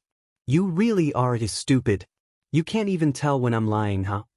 I'm not stupid. Izuku snaps. He's tired of them always calling him stupid. He's not. He knows a lot of things. He knows a lot of knowledge about quirks and heroes and villains. His arms are stiff at his sides, fists clenched so tight that his short blunt nails are digging into his palms. It feels like the playground became dead silent after he snapped. All he can focus on is the gaze of Kaken as he stares deeply at Izuku. You're not stupid? Bakugo uncrosses his arms and takes a step from the tree. You could have fooled me. The hag told me all about you. He takes another step forward, and then another. It starts to feel like he is stalking towards Izuku. If Izuku could put it into different words, he'd relate Kaken's movements to the lion in the nature documentary he watched with his mom on TV. His shoulders reflexively shoot towards his ears. He takes a step back, almost tripping on air. You're too stupid to hang with the best of the best, He keeps inching forward, cornering Izuku until he can no longer back away. And I am the best of the best. With a quick swing of his fist, Bakugo lands a hard punch directly into Izuku's jaw. Izuku screeches as the hard fist connects with soft tissue, whimpering when he falls backwards, landing on his butt. His whole body starts shaking, and his body suddenly feels like it's on fire. The lights are too bright, his shirt is too tight, and he's scared. He lets out a small sob, curling into himself, guarding his face, not wanting to be hit again. Stop thinking you can hang out with me, Deku. And with that, Bakugo angrily stomps away, done with the conversation and refusing to look back at Izuku, who is still left shaking of the dirt ground. It takes one more beating to make sense to Izuku that Kaken really did change. He is no longer the 3- and 4-year-old that would play heroes with him and laugh together. It took Izuku to stand up to Bakugo, shielding another kid from harm, taking the brunt of the painful, over-STMLTNG punches and kick, to be able to understand that he had done something wrong, so terribly, horribly wrong, that Bakugo would hurt him like this. He still thinks Kaken's quirk is amazing, and he really wants to be his friend. In truth, Izuku looks up to him a lot. To Izuku, Kaken is able to do anything. He has the best grades on tests and quizzes, he can read and write perfect kanji, he has an amazing quirk that can blast away bad guys, and he can talk to other people. After the second beatdown, Izuku decides to try to stay away from Bakugo. He had had a conversation with his mom, him saying that it felt like he had done something wrong to Kaken. His mother's response was to give him space, try to let him do his own thing for a while. He didn't understand why that would be helpful. He thinks that if he had done something wrong, he would want to know about it. Try to figure out how to fix it. In the end, his fear of getting beat up a third time stops him from following Kaken around from then on, instead heading inside to open up his notebook to draw his favorite heroes with waxy crayons. It goes on like that between him and Bakugo for the rest of first grade. And then second grade. And then third grade. His only interactions with his Kaken being taunts from across the playground, the occasional shove after walking past each other, and the clear insults Bakugo would shoot towards him. There had come some changes the next few years for Izuku. Minor to some, but they helped him a lot in general. One of these changes came with a gift from his mother. He had got it for his birthday, a silicone circular necklace, one that his mother said would be better to chew on than his shirt collars. She had decided on the gift after he had freaked out because of the feeling of the cold wet spot the last time he chewed his collar. She had believed that he would enjoy it a bit more. Another change was his toothbrush. His mother had started to catch on to his bad oral habits after second grade, suddenly aware of his struggles with textures. She had handed him a soft toothbrush, the tip having 3 sides, with bristles that were much better than his previous all-might decorated brush. When she said that it would be a better texture than before, he almost hadn't believed her. But after testing it the first time, he was surprised. He could finally brush his teeth for as long as he needed to. The biggest changes to come to Izuku the next 2 years were classes and therapy. With school, he had finally learned how to properly write in hiragana, and started learning kanji. The only problem had been that he wasn't the best writer, nor was he the best reader. It had started to become a problem within his main class. At one point, his peers were swapping papers, peer editing each other to help them improve. They'd mostly go towards their friends at first, but Izuku didn't have any other friends. Nobody but Kaken. This resulted in one of the quiet kids in class to be paired up with him. When he had read her paper, he struggled more than usual. It had taken him twice as long to read and edit her paper than it took her to do to his. Halfway through his editing, scratching his notes in red pen on the side of her lined paper, the teacher had come to look over his shoulder. Without much of a thought, the paper was yanked away from him. Looking around, the teacher had her eyebrows scrunched trying to decipher what was written. She peered down at Izuku. "What is this?" she asked, slight stiff tone. Izuku looked up at her, eyes wide, confusion evident on his face. He shook his hands, feeling pent-up anxiety flood his body. He didn't want to disappoint his teacher. It's the editing?" he said, flitting his head up and down to take quick glances at his teacher's face. His teacher quickly took his hand, dragging him to the front of the class. Mr. Okuyama letting out a startled yelp at seeing the sight, and tries to get to them. Unfortunately for him, kids were blocking his way before the teacher opened her mouth. Everyone, the class looked up from their papers to look at Izuku and their teacher. "Do not let Midoriya here edit your paper. He has no idea what he is doing," she says with a harsh tone. Izuku is still wide-eyed, staring down at the colorful floor as his teacher speaks. He feels embarrassment spread upon his cheeks and his eyes are stinging. He didn't like being publicly called out and humiliated. There were a few jeers from the students, a few small giggles, and silence. Izuku couldn't dare look up. After the teacher had let go of his hand, he rushed to Mr. Okuyama, tears starting to build up in his eyes as he thought about what had just transpired. He could no longer contain his embarrassment. Thankfully, Mr. Okuyama knew how to help. He quickly slipped Izuku and he out of the room, making sure nobody was around to see them. Izuku let out breathless hiccups in between his embarrassed sobs. Izuku's whole face was flushed red, cheeks and eyes scrunched up as his body felt like it was radiating unwelcome energy. He was upset. He was embarrassed. He wanted to disappear. He could barely hear Mr. Okuyama whispering something to him. The words coming out of his mouth sounded like gibberish to Izuku's ears, his mind unable to process whatever he was trying to say. Izuku got fed up with feeling this way. He wanted to distract himself. He wanted to stop this god-awful feeling that caused him to shiver and shake. He slammed his body into the front of Mr. Okuyama's chest, burying himself in his shirt and jacket. Above him, Mr. Okuyama had tensed, hands and arms lifted hovering around Izuku before gently placing down on his back. He's slowly becoming more relaxed as Izuku holds on tighter, silently asking for the same thing back. In that moment, unknown to Izuku, Mr. Okuyama had decided something.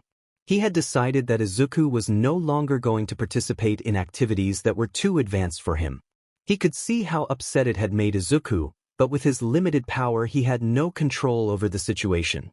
The following few weeks were a little bit different. Izuku's mother was contacted, told that Izuku would be starting different classes during his school hours, being pulled from class when they started certain subjects. When his peers in class would be reading or writing, Mr. Okuyama would take him out of class, rounding the corner of the hallways, and would enter a separate room. The room looked a lot different than his regular classroom. While that classroom was pretty bland, devoid of most colors, this new classroom was filled with the primaries. Some of the shelves along the walls held blocks and toys, while across the room there were hangers with sand vests and large headphones. In the far left corner, there was a chair that looked like a bouncy ball, but there was an attached back so nobody would fall backwards. Overall, in that moment, Izuku liked that classroom much more than his other one. The other major change in Izuku's life being therapy. He didn't know what to think of it, in truth. The start was awkward and stilted. He didn't know what he was supposed to do, and talking to a complete stranger was not his specialty. Thankfully, talking wasn't all they did. Many times his therapist would ask him what he had done that day, handing him something from her basket and urging him to fiddle with it. Sometimes it was a cush ball, other times it was a Tangle toy, and even sometimes it was Legos. After he was handed the objects, he'd be too focused on the feeling and touch, he would completely tune out the therapist talking. Unable to focus on anything but was in his hands at that moment. Sometimes the therapist would ask Izuku to do something he really didn't want to do. It would sometimes result in an all-out meltdown, while other times, he'd go through with whatever her request was and shut down afterwards, unable to do anything more for that day. After a couple of weeks, they set up a sort of rhythm, and his therapist had stopped asking him to do things that would result in his demise completely. Occasionally she would force him to do something that caused his sensory issues to hit override, but they weren't as bad as before.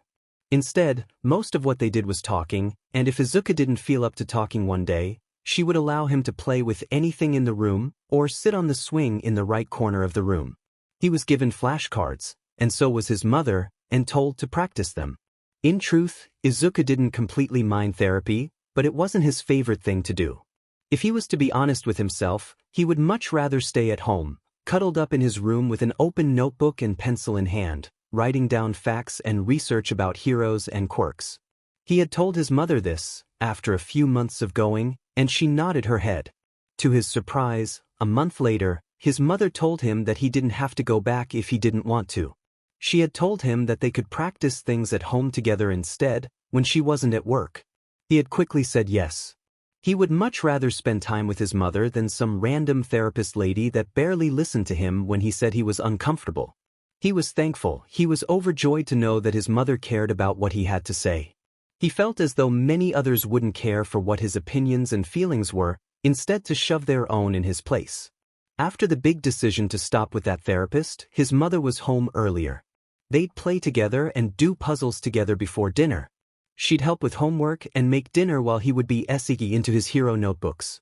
She had even asked him about them. She let him talk for hours about different quirks and upcoming heroes. He would info-dump all his knowledge out in front of him, eyes sparkling and hands flapping. He'd bounce in his chair every time he so much as thought about heroes. In the end, he was happy with his home life. He was glad that his mother listened to him. When he was at home, he could forget about his problems with Kakin or the students or his mean teachers humiliating him. When he was home, he could be himself without judgment or punishment. Izuku turned 12 the summer before his 6th grade, the beginning of his middle school days. His birthday was like all his birthdays previous, dinner with his mother. Izuku had realized at a young age that having no other friend than Kakin, who seemingly hated his guts, didn't make for a very good birthday party. When he had returned to school that fall, school felt very different from previous years. For starters, they had multiple classrooms per hour, and they got lockers. Thankfully, being pulled out of class all those times to go to a different room had helped him a little bit to adjust to the different rooms, but it still wasn't enough to not get overwhelmed. School seemed a lot longer than it was previous, which was true. It had gained 20 minutes from his previous school's ending bell. 2:30 to 2, he wondered if when he was high school he would get out at 3, The pattern seemed obvious. He was on his 10th hero analysis notebook. He had decided to knock it down to one per year after his mother had found him writing frantically at 4 a.m. about a new up-and-coming hero. His mother had scolded him for staying up all night, and when the day after came, he realized how much he regretted staying up after he almost missed his alarm to wake up for school. He could do it though, the whole one book per year, even if he wanted to do more. His brain was always flowing with quirk analysis and hero knowledge, and the only way he felt satisfied was when it was written down neatly in his books. The first day of school was not a good one. When he walked into his new school, schedule in hand, he felt frantic and overwhelmed. He had already been to the school once before with his mother. His mother had thought that if he had a trial run before school actually started, he'd adjust faster and better. He hoped that would be the case. Alas, he was standing, sweating in the middle of the hallway, clutching his schedule like his life depended on it. His eyes sweeping the areas around him, he had found a poster with an arrow on it. It pointed towards the library. He had run there, almost tripping on his shoes trying to find any place of peace. The other middle schoolers pushing past each other to find their respective classrooms. When he stumbled into the open area of books and long tables with glowing yellow lamps, he could see there were a few other stray kids rushing to get to where they needed to go. After all, the bell rung 5 minutes ago, which meant they had 2 minutes before they would get in trouble for being late. He read that in the rulebook the night before school. He wanted to be prepared. There was a librarian shifting between books behind a long wooden desk. He decided it would be best to ask someone where his classroom was before he had a complete meltdown in the middle of the hallway. At least he could ask stupid questions in front of adults. When he did it in front of students, he always got laughed at. Stepping up to the desk, he felt close to tears. His heart rate was elevated, his palms were sweaty, and he could feel his arms try to stim to keep him calm. The librarian looked up from what she was doing, quirking her eyebrow. Yes? There was a slight pause when Izuku hadn't said anything. Is there something you need, young man? Izuku swallowed a big lump in his throat. He could do this, he thought. It's just a simple question. I need to, find the number. He looked down at his schedule, 1B. The lady shifted, changing her position so she was leaning on her other leg. New students, she held out her hand. He looked at the outstretched hand and hesitated. Was he supposed to do something? He knew that sometimes people liked shaking hands when you first met them. He decided to go with that. He took her hand with his, clenching his teeth together to avoid the anxiety from the unwanted touch. He weakly shook her hand, letting go to let his arm drop to the side again. The librarian's eyebrows shot up to her hairline. After a couple seconds, she eyed Izuku suspiciously. I wasn't asking for a handshake. I wanted to see your schedule, she finally says, trying to look Izuku in the eye. He didn't look up. Instead, he felt his entire face grow hot with embarrassment. He frantically waved his hands around, apologizing for his mistake as he tried to cover his face with his arms. Of course he'd embarrass himself like this. He could feel his eyes sting as he handed over his schedule to her, quickly wiping his eyes to avoid any tears from falling down. She looked at him hesitantly, and then took a glance down at the crumpled paper in her hands. 1B. The room is past the bathrooms, right there. She pointed to a sign to her far right, hanging from the ceiling that said, restrooms. It's the third door to your left. She gave his schedule back, Izuku frantically snatching it to clench his fists around the crumpled sides. He nodded so fast he felt himself get a little dizzy, and turned to run towards the room. Before getting too far, he turned to look back, smiling an anxious smile. Thank you, ma'am. With that he took off fast, towards the area she pointed. To his dismay, the bell had run right before he could turn the corner. It meant class had started. He could feel his heart rate pick up. He couldn't be late. He couldn't. Not just because of the school rules, it was also his rules. He needed to be on time, or if anything, 7 minutes early. The hallways were no longer flooded with kids on their way to class. Instead, it felt dead silent as he could only hear the murmurs of teachers behind closed doors. He fast-walked to the door that showed 1B above the door. He hesitated to open the door, scared about coming in late. He didn't want to be looked at, or mocked, or anything. He actually didn't want any attention the first day of school. For his previous years, attention meant mean comments and rough pushing. With a moment of courage, he slid the door open, stepping inside. "Are you Midoriya? You're late. Take your seat." The teacher pointed to the back desk. There was a loud squeak and the shuffle of clothes. Ech! Oh, it was Kaken. He must be in the same class as Bakugo. He clenched his hands tighter around his schedule, practically tearing it with his anxiety. "Why do we have the RETD in this class?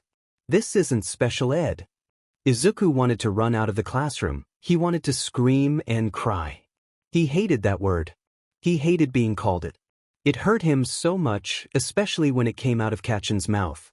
It made his chest feel like it was caving in and his stomach feel like it was trying to connect to the floor. He hated that word. He hated both of those words. All of those words. He could feel a few stray tears slip down his red cheeks as he made his way to his desk. There were murmurs around him, some students whispering to each other as they pointed to Izuku, who kept his head down and hair over his face as much as possible. He could hear a few stray laughs too. He was being made fun of because of being late. Because of Kaken's words.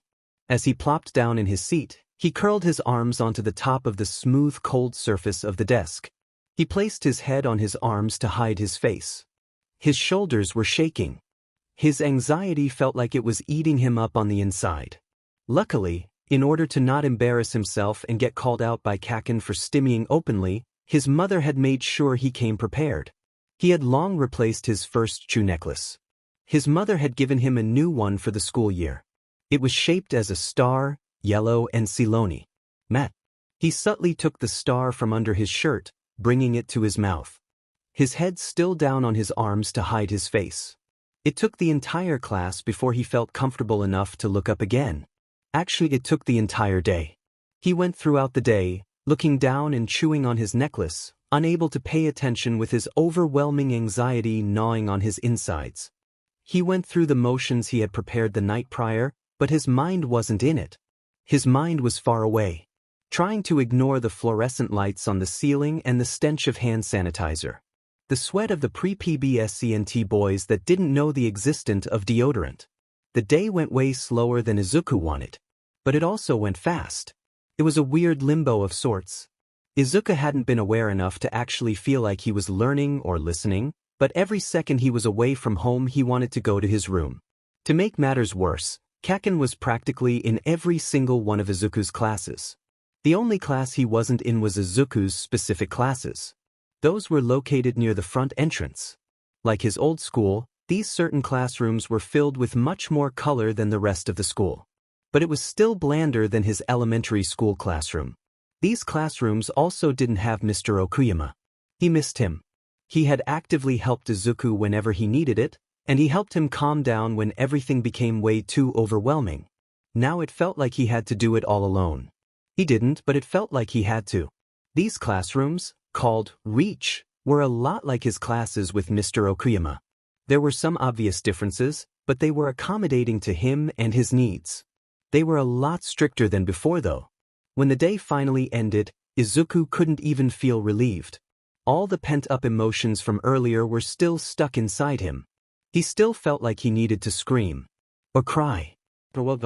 He also had the urge to bash his head against the nearest wall. Or punch himself until he was bruised and battered. It wasn't a good day. It wasn't going to be a good couple years either. As soon as it started, it felt like it was ending. Everyone, including his own mother, had said that middle school were the worst years of anyone's lives. Izuku had to agree.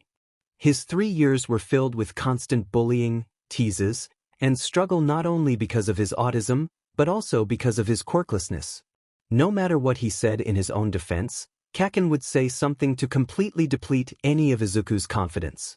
He would try his hardest to exist quietly in the presence of others, but they always dragged attention to him. It was never positive attention.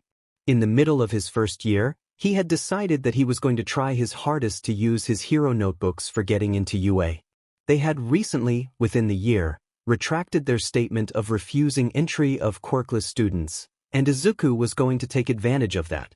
He wanted to be a hero. He wanted to be a hero. No matter what Kaken and the other students said. no matter what his teachers said. He was going to be a hero, and he was going to work as hard as he could until he reached his goal. In truth, he had always wanted to be a hero. It wasn't only just his special interest, and it was his dream. All his memories from being young consisted of his longing to become a hero and his drive to learn about as much as he could.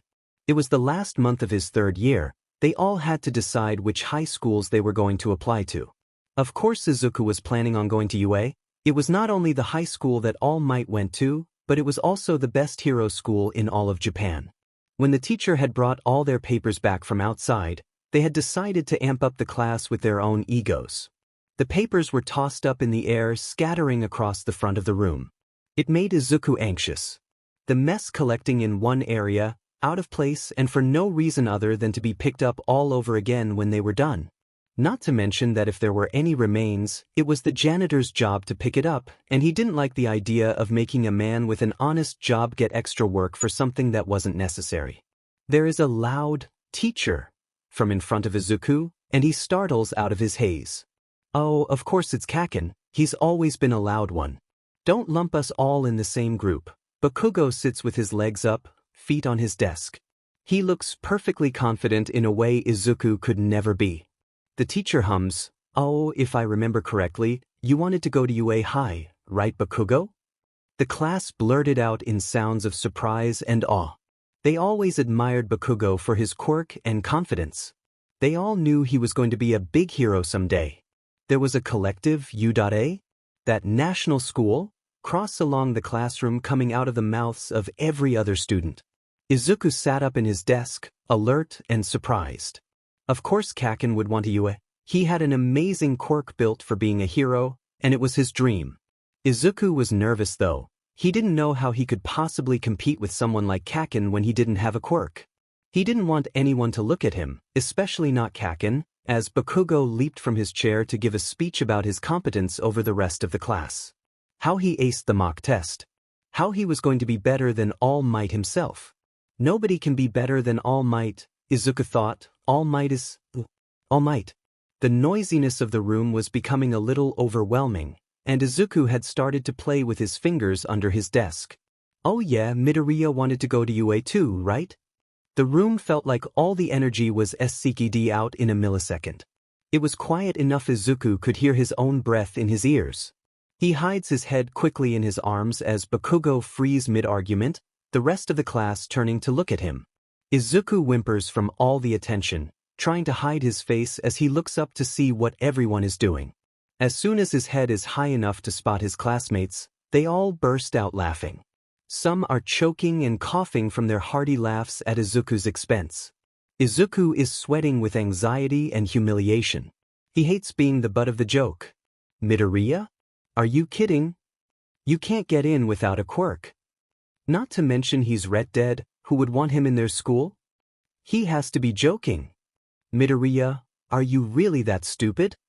Izuku stands up in a flash, causing his chair behind him to squeak a little bit. Actually, they got rid of the no quirk R rule. I could be the first one, he says in hopes of anyone actually listening to him. He wants them to stop laughing at him. His dream isn't a joke.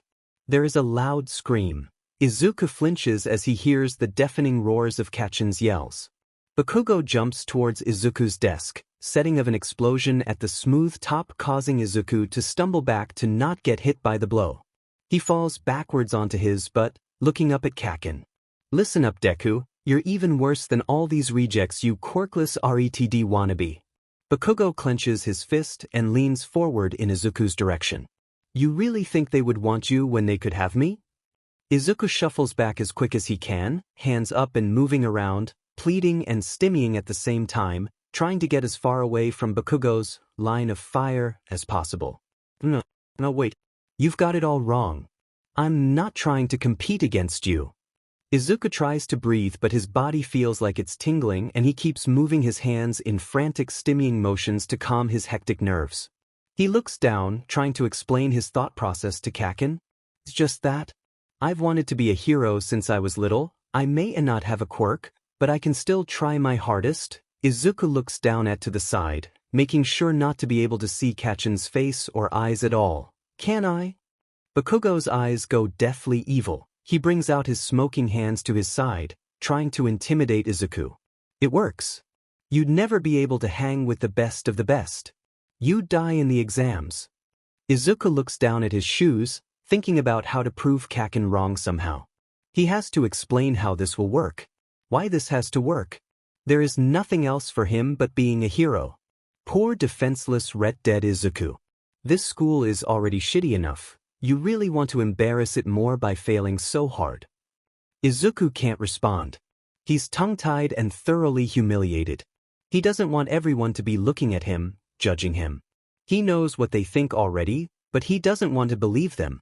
He doesn't understand why Kaken had become so cruel to him. He wants it to go back to how it used to be. He wanted Kaken to support his dream. The dismissal bell rings as most of his class gets up to walk out of school.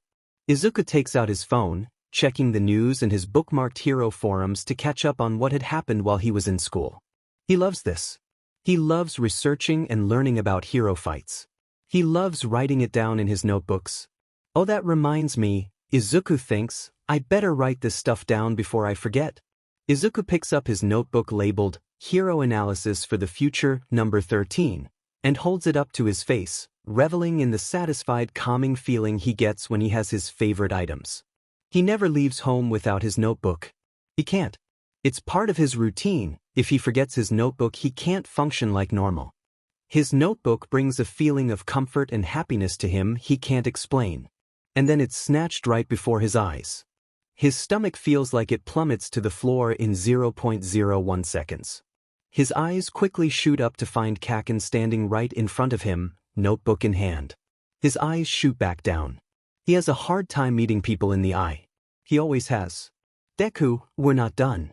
Bakugo says, flipping the front side of the notebook to show his lackeys the cover. Izuku reaches out, desperate to take back the little bit of comfort he has. He can't loose that notebook. It has too many of his notes in there. He can't rewrite them all. Some of them are important and special. He can't loose that notebook. He makes a noise at the back of his throat. Don't tell me you're writing notes on how to be a hero? That's so lame. How pathetic. Bakugo slaps his hands together, the notebook in between, and sets of an explosion. The cover and outside pages turn brown and black, small burnt pieces flecking off the corners. Izuku feels tears drop from his eyes as he stares at what used to be his clean notebook. He reaches out for it again, Kaken holding it just out of reach. That's so mean, he stutters out, face in anxiety and anguish. Why would you do that? He's shaking now. He can't believe Kaken did that. His notes are probably ruined. He spent months working on the information in that book, and he was going to have to redo the entire thing. He could feel the start of a meltdown come crawling up his spine. Please not now, he thinks, not in front of Kaken. Bakugo tosses his notebook out the open window behind him. Izuku screams. He flails his arms around his body, anxiety eating at the back of his skull, making all his nerves feel like they are on fire. Bakugo puts a steaming hand on Izuku's shoulder. Izuku knows better than to flinch. Last time this happened he wound up with a scar. He was still shaking though. The hand on his shoulder causing his stomach to jump and his brain to fizzle out. He felt like sharp electric arrows were spiking in his brain. Here's a word of advice, nerd. Kaken smiles. Don't even think of applying. Or else. Izuku is shaking heavier now, hoping, wishing, Kaken would take his hand off his shoulder. He goes to open his mouth and respond, but he is unable to form any words. The only thing that comes out is little whines and grunts. Bakugo and his gang turn away, leading themselves out the classroom. Izuku is left in the same position they left him in. He doesn't dare move, in chance of having a complete and utter meltdown right there in the middle of the abandoned classroom. He can hear murmurs behind him as Bakugo's two lackeys sneer and make teasing comments towards Izuku's way. His ears perk up and listen when he hears Kaken stop, turn slightly around. You know, if you really want to be a hero that badly, there actually might be another way. He pauses slightly. Just pray you'll be born with a quirk and working brain in the next life, and take a swan dive off the roof of the building. Izuku's back stiffens, his shoulders going up to his ears as his whole body shakes with an unknown emotion. You can't just tell someone to commit suicide, Izuku thinks internally, What if I actually did it? What would happen then? Would he get in trouble? Izuku's body still shakes, his tears still red from the tears he shed. He can feel himself fall apart in his own body.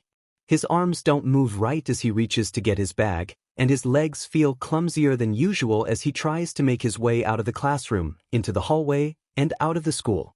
When he passes the koi pond, he gets view of his now-burnt notebook, floating on the murky green water. The koi fish nibbling on the soggy edges.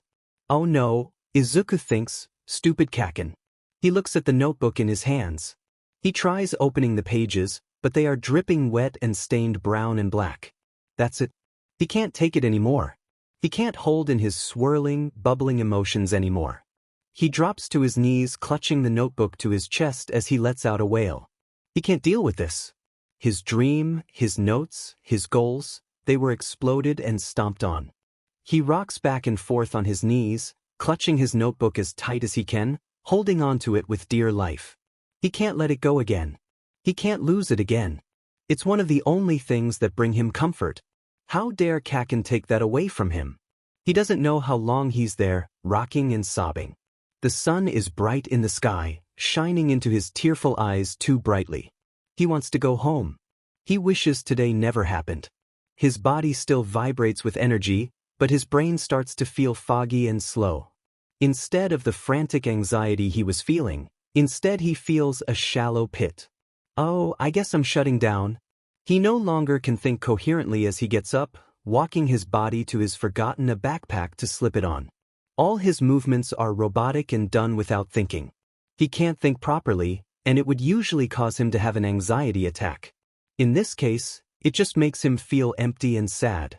His feet take him to the underpass heading towards his apartment with his mom. He didn't notice he was already halfway home before he feels a shiver go down his spine. Izuku's brain was quiet, however it wasn't the calming quiet you get when you are surrounded by peaceful trees and singing birds. No, this type of quiet was buzzing and static. It makes him feel like he's falling deeper and deeper into fuzzy water, unable to catch a breath. It makes paying attention to his surrounded dimmen near impossible. The scenery passes by without sticking to his brain, like it doesn't even process that it's there. Izuku's calming strategies, ones usually saved for very bad days, consisted of thinking of All Might. His shining smile, his calm demeanor, his strong ability. As much as it felt like his brain was being dunked in jello and zapped with a taser, All Might always made it a little better. He hadn't realized that going through the underpass tunnel was going to change his day so drastically. Behind him, he can hear a gurgling squishy sound, almost like splatters of paint being dropped on the ground. As quick as he can, he turns his head backwards. Growing bigger and bigger as he stares, a giant gurgling mass of murky green slim towers over him, dripping onto the floor. It growls a little as it reaches its full height. "A villain?" Izuku says out loud, taking a step back to gawk. His brain isn't working correctly, it doesn't tell him to run. He's shaking with fear, sweating through his school uniform. His left hand is still clutching at his analysis notebook and he can't let go. He hears a soft muffled chuckle. "You'll make a perfect skin suit for me to hide in, kid," the blob of slime says to him. He's terrified, unable to hold back the whimpers of fear escaping his mouth. As the villain hops into the air ready to strike, finally Izuku's brain catches up to the situation. He quickly turns around to sprint away, only to be too late. The slime envelopes him in the sticky grossness. His notebook flying from his hands and landing open on the concrete floor. The slime is pushed into his mouth and nose, any orifice that's open. It is suffocating. He can't breathe. He's tangled in the globs of wet slime, choking and trying to spit out the disgusting taste. He struggles against the tendrils that bind him to the villain. "It'll be easier for both of us if you don't fight back," the villain says, evil and grunting. He obviously is trying to get this over with as quickly as possible, ready to kill Izuku without a second thought.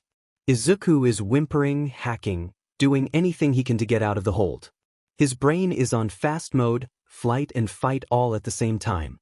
He kicks and hits, begging to be released and saved. His shutdown from earlier taking a quick turn to only focusing on what's happening in the present. "It'll only hurt for a minute. You'll feel better soon," the slime man heckles. Izuku doesn't want to listen. He doesn't want to die, not yet. He hadn't even lived his life yet, not really. He didn't even go to high school or get a group of friends. He didn't want to live with the last words Kaken had said to him being that he should kill himself. It wasn't how he wanted to go. His eyes are tearing, crying from both the lack of oxygen and fear. He can't breathe. Thanks for the help, kid. You're a real hero to me, he hears from above him, deep and guttural. The lack of air makes his brain feel fuzzy, and the corners of his eyes go dark like the tunnel he was in. There is a ringing in his ears as he weakly kids his feet. He can feel his body getting heavier and heavier. I think I'm dying. The last thing he sees is his open notebook, his hero costume page scratched out on the left. He closes his eyes, feeling like his head is being filled with cotton. Help, please. His world goes black. Izuku wakes up to a soft patting on his face.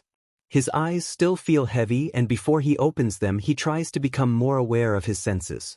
The bird sounds. He's outside. He's alive. Hey, wake up. Hey. He opens his eyes. All Might, in casual clothing, stands over him, grinning like the hero he is. Thought we lost you there, the man says, bending back up straight. Izuku had just woken up. His brain is definitely not processing right. He can't tell if it's going so fast he can't think of a singular thing or if it shut down completely and couldn't start up to think anything anyway. He gapes up above him, unable to say anything. Or really think anything. After a few long seconds, Izuku screams. He screams so loud his body jolts, and he quickly tries to crawl his way backwards away from the large hero in front of him. He can't believe it. All Might. All Might is saying something to him, but it isn't sticking into his brain. He desperately tries to hold on to every single word that comes out of the man's mouth, but right after he says it he forgets. He's stuck there staring at him like a fool. It's starting to process as All Might takes 2 bottles out of his pockets to show to Izuku, posing with the slime villain trapped inside. All Might. Standing right in front of me. All Might. He looks so much cooler in person. He needs an autograph. Izuku rushes around, trying to find his notebook. Once his hand reaches the burnt pages, he jerkily opens it trying to find a blank page. It's already signed. His arms go to his side and flaps with the overwhelming excitement he feels. His body moving and bouncing up and down as he realizes what is exactly happening. He filled to the brim with happiness. He can't believe it, but it's right in front of him. His arms never ceasing to flail and flap as he rambles out of his mouth at the muscled number 1 hero in front of him. I'm so thankful, thank you so much All Might. This'll be an heirloom, a family tree surpassy down 4 generations scum. He jumbles the last part of his sentence together with the speed in which he's talking. Well, I have to get this villain to the police. See you around, kid, All Might squats. Why you're leaving already? Izuku stutters out. He can't leave yet, he just got here. He has so many questions to ask. He can't let him leave yet. In a millisecond, Izuku attaches himself to All Might's leg, and they are soaring through the sky. He's screaming as the air pushes its way through his face. Hey, what are you doing? All Might says, looking down at the fluttering Izuku. Let go.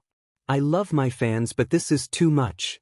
He says, pushing at Izuku's head, trying to lower him. He can't let go though.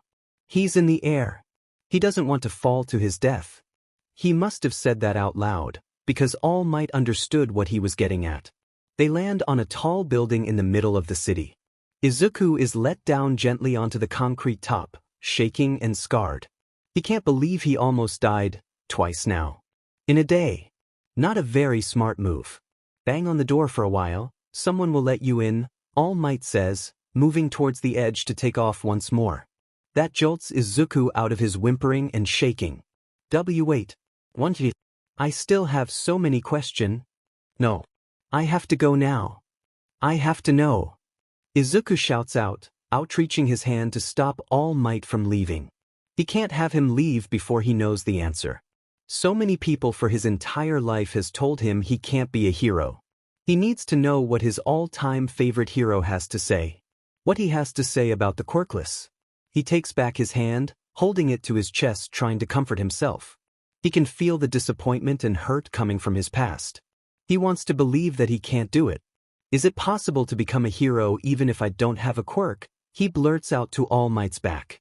Could I ever hope to be someone like you? He tenses, closing his eyes and clutching himself to wait for his answer. He didn't know what he was expecting. He should have known. All Might was the #1 hero. What was he thinking?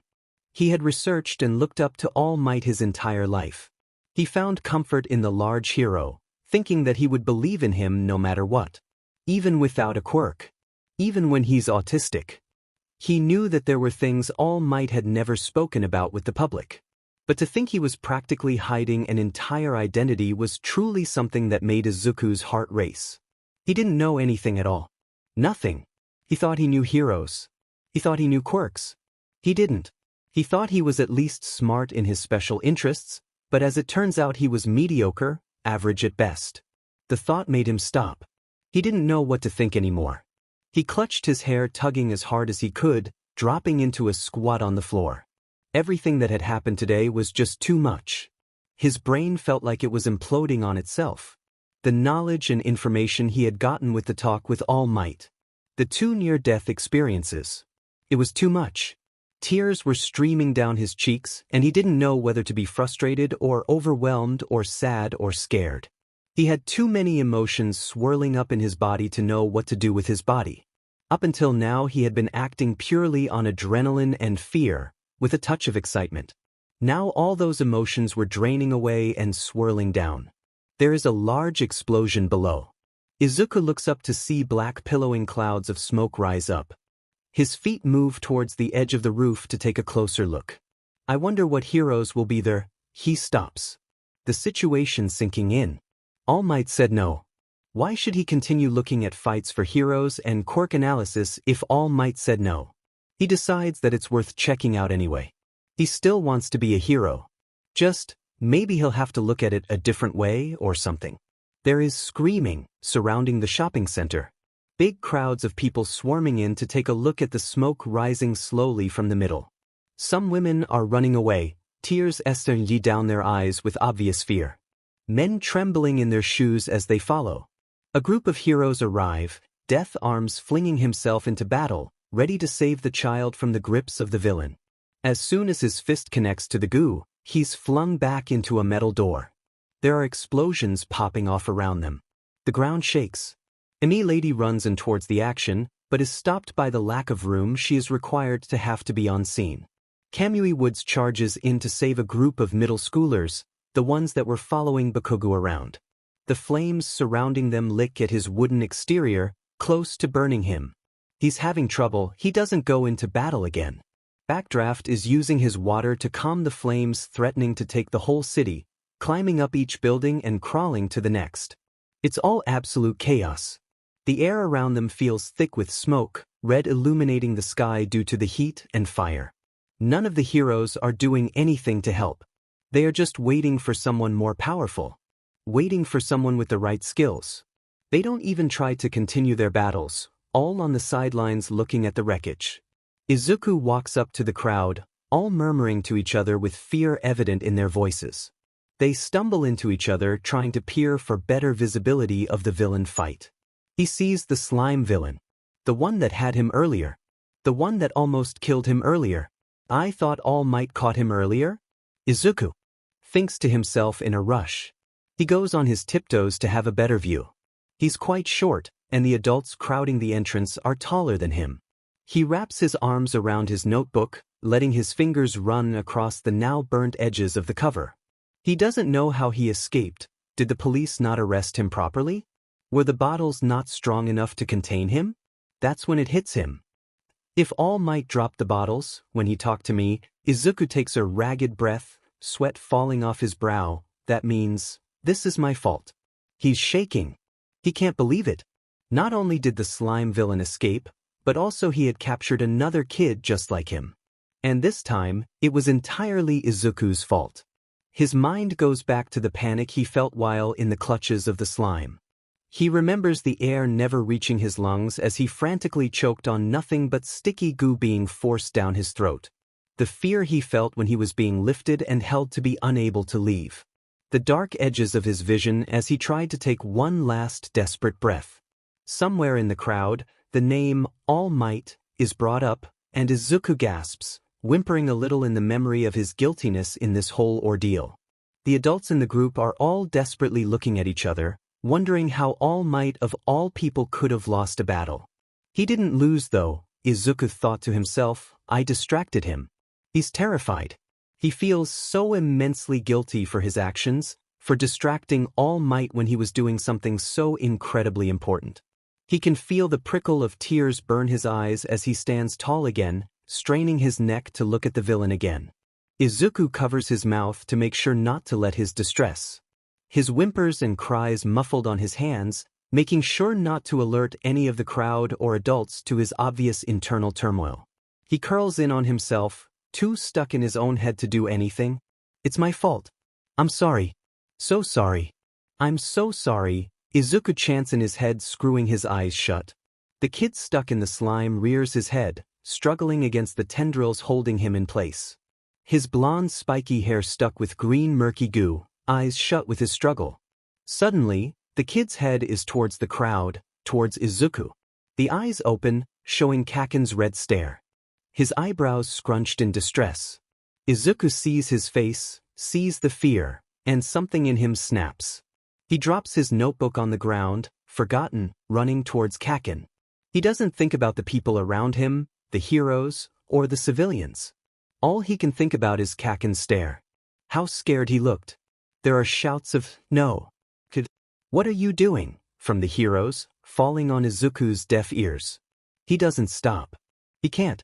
His feet and legs are taking him directly to the villain. Right to Kaken to help. His brain feels like it's going a mile a minute. He needs to think about a plan fast.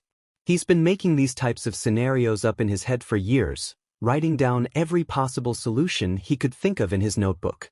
In his mind there is a flash of the page in his notebook. Preemptive binding.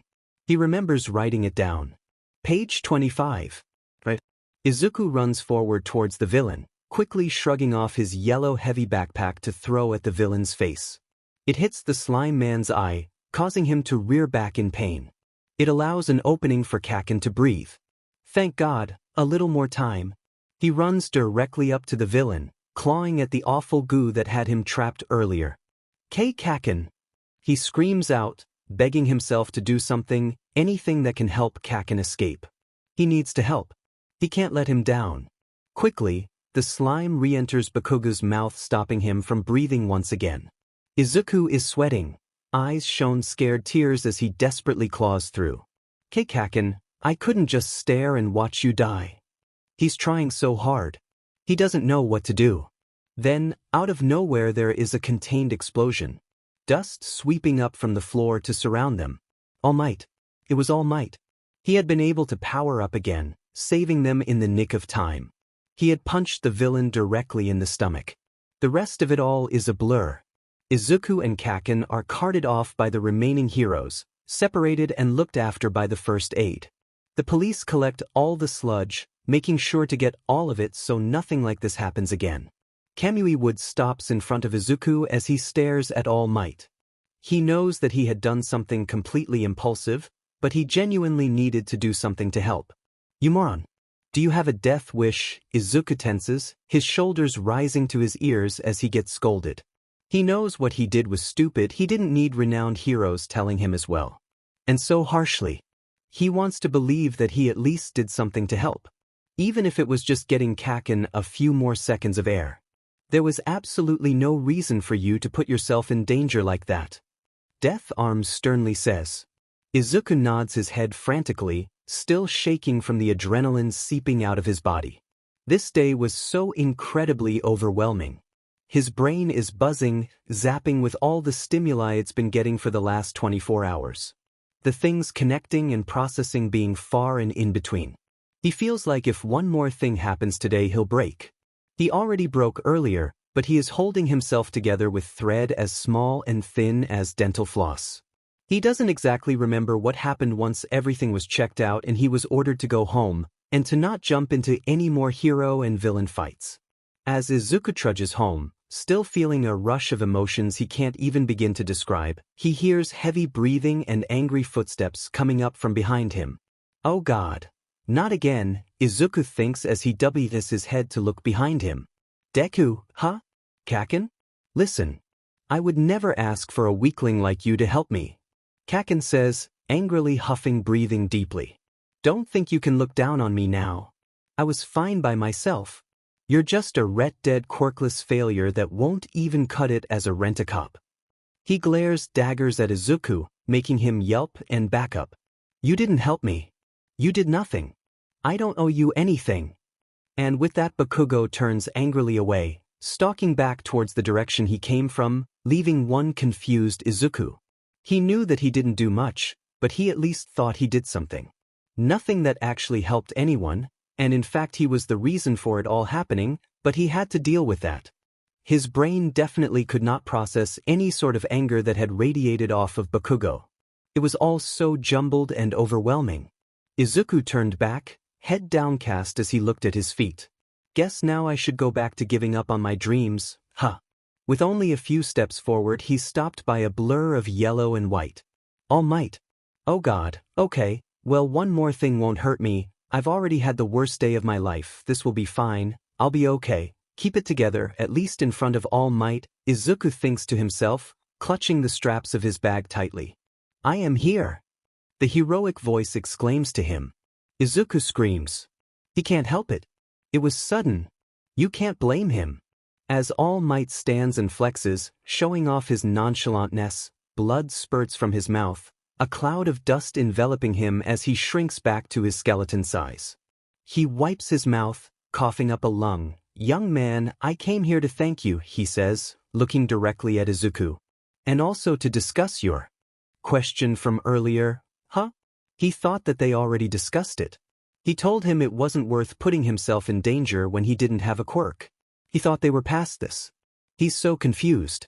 What is happening? You told me you didn't have a power. So when I saw this timid quirkless boy charge into the fight, it inspired for me to act too. He inspired All Might? Izuku can't take it anymore. He sniffles, listening to All Might as he tells him his belief of the history of heroes. He keeps his head down, refusing to meet his eyes. His whole body is trembling. He doesn't know what to say or do. He doesn't know how to express himself. This isn't something he's ever had to deal with before. He hunches over, crossing his arms as he clutches desperately at his backpack straps. It's all too much. This is all too much. He's so overwhelmed. How is he supposed to be able to make coherent thoughts, not to mention sentences? He's sobbing now, he can't hold it in. Tears are running down his face, jaw clenched in a useless fight to stop his crying. He whimpers, falling down to his knees, not able to look up at All Might standing there. He can't imagine what he thinks of him. The breeze picks up, carrying the petals and leaves through the sunset. Young man, you too can become a hero. That's all he needed to hear. That's all he ever wanted to hear. He breaks down loudly. He can't hold it in anymore. All Might was looking at his shaking form on the ground, but he had just told him, no matter how much sobbing he's doing, that he can become a hero. How was he supposed to react? Not cry? He doesn't know. It feels like hours of him sobbing in front of All Might as he deliriously agrees to become his successor. He doesn't know if he's truly processed any of this, he hasn't, but he can't say no. He needs to become a hero. Not only for himself, but to help people. He wants people to see him, connect with him, and see themselves as a hero themselves. He wants to do the same thing All Might had done all his life for him. He'll be a hero too. After All Might finished talking with Izuku, he leaves for home, mind racing with 1,000 different thoughts. He feels like he's in a daze as he enters his home, his mother greeting him at the door, hovering around him as she checks for injuries. He doesn't really hear her. Instead, he heads straight to his room, getting ready to get out of his school uniform and into something more comfortable. He honestly just wants some sort of normalcy that he's used to feeling, instead of the absolute chaos that was today. His mother hovers around him as he enters his room, but leaves for the kitchen after a few minutes. Izuku drops his backpack next to his bed and desk, shrugging off his top to replace it with a soft shirt. He stumbles onto his bed, shoving off his breathes to change into some pajama slacks, reveling in the feeling that is getting comfortable after a long day of school and hero fights. And All Might, wow. His doesn't know how long he sat staring ahead, stuck in his own head. He hears a couple quiet knocks on his door, right before his door edges open just a sliver, revealing his mother anxiously looking at him. "Izuku, are you all right?" She edges into the room gently, walking smoothly to sit next to him on his bed. "I saw what happened on TV. I was so scared for you, Izuku." She wraps her arms around his torso, bringing him close to his chest. He can feel her shaking against him. He doesn't know what to feel. On one hand, he's glad to have such a caring mother, but on the other hand, he feels like her words just show how much she doesn't believe in his ability to be a hero. He hunches into himself. He can't deal with more emotions today. It was already too much when school ended, not to mention he met All Might twice, as well as got in the middle of a villain battle and got caught and almost died. He doesn't realize he had started crying. He doesn't know when that happened. His body shakes as sobs rack his core. His mother holds onto him tighter. He feels weak. He doesn't think Kaken would do this after today. He wishes he was like him, strong and able to deal with things easier. He hiccups as he tries to breath, his cheeks turning a bright red. His mother brings her hands to his face, wiping her thumb across his cheeks to clear away his tears. He can't see the way she is looking at him, but he knows she's worried about him. She always is. He can't form words to tell her what happened. Not yet. He will, just not today. The words are caught in his throat, and when he tries to push them out, they come out as whimpers and groans. The emotions from earlier just come pouring out of him. Wave after wave of distress and fear, the overwhelming stimuli hurting his senses earlier. He doesn't even know how he held himself together so well so far. If this had happened to him just a couple years ago, he wouldn't be able to hold himself together like he had. He would have crumbled the minute the slime villain caught him. It takes hours for him to calm down enough to feel exhaustion fall onto his aching shoulders. His mother still hadn't left his side. She just kept holding him, or if she wasn't, she was always by his side trying to give comfort in different ways. He feels so tired, he doesn't even realize he missed the time in which he usually had dinner, or the time he spent writing in his notebooks or watching All Might's debut, or even going on hero forums. His eyes feel heavy, and the weight of gravity feels like it's pushing down onto his body, forcing him to slip into a laying position. His mother sits up as he closes his eyes to listen to his own breathing. "I know you can't talk about it yet," his mother starts quietly, placing her hand gently on his leg, "but I'm here for you when you are ready." He almost starts tearing up again, but his body is too tired to produce any more. He sloppily nods his head, or as best as he could while lying down. She smiles warily. Izuku slips his eyes close, letting a shaky, exhausted breath escape his mouth, sinking into his mattress. He thinks he feels something press against his forehead, but he's too tired to fully register it. His consciousness slips into darkness, and he falls asleep. He wakes up to the buzzing of his phone, moving on his desk next to his bed. It's loud and jolts him from his peaceful sleep. His eyes blinking, hands coming up to rub the sticky goo that stuck in his eyes due to his cry session last night. Sitting up, he takes in his surroundings. The sun is coming through the blinds of his room, dancing along his floor. The smell of breakfast wafts through the air coming from his door. Izuku reaches out to look at his phone. 3 messages. All from All Might. It was already 9 in the morning. He was usually up at 7 or so every day, earlier if he had scheduled it previously. The thought caused his stomach to form knots. He slept in. His mother didn't wake him either. Was she still home? It was Saturday after all. All Might 8:47. "Hello, young Midoriya. I was wondering if you were free tomorrow, around 5 a.m.? I have a training plan for you during my mentorship." All Might 8:49.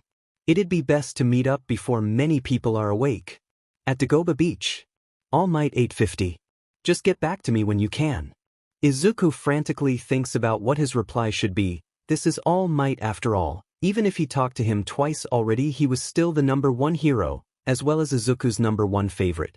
He didn't want to come off as annoying, or childish, or even unwilling. He should probably talk to his mom too. But that can come after he agrees. The most important thing was replying to All Might. Me, 9:15. Of course. Yes, I'd love to come. Sunday at 5 a.m., I can make it. I will make it. He types out quickly, excitement already coursing through his veins. He can't believe yesterday wasn't a dream. Or nightmare. It still doesn't feel like it really happened. The memories feeling far away and not touching his brain fully. He takes a step out of bed, stretching his sore muscles. He really had a lot going on yesterday, and it definitely showed on his body. After a small amount of distracted thinking, as well as reminiscing on the past 24 hours, he decides to get ready for the day, even if it is a bit late. He needs to get back on track. He can't cause himself to fall out of routine, or else he'll get worse.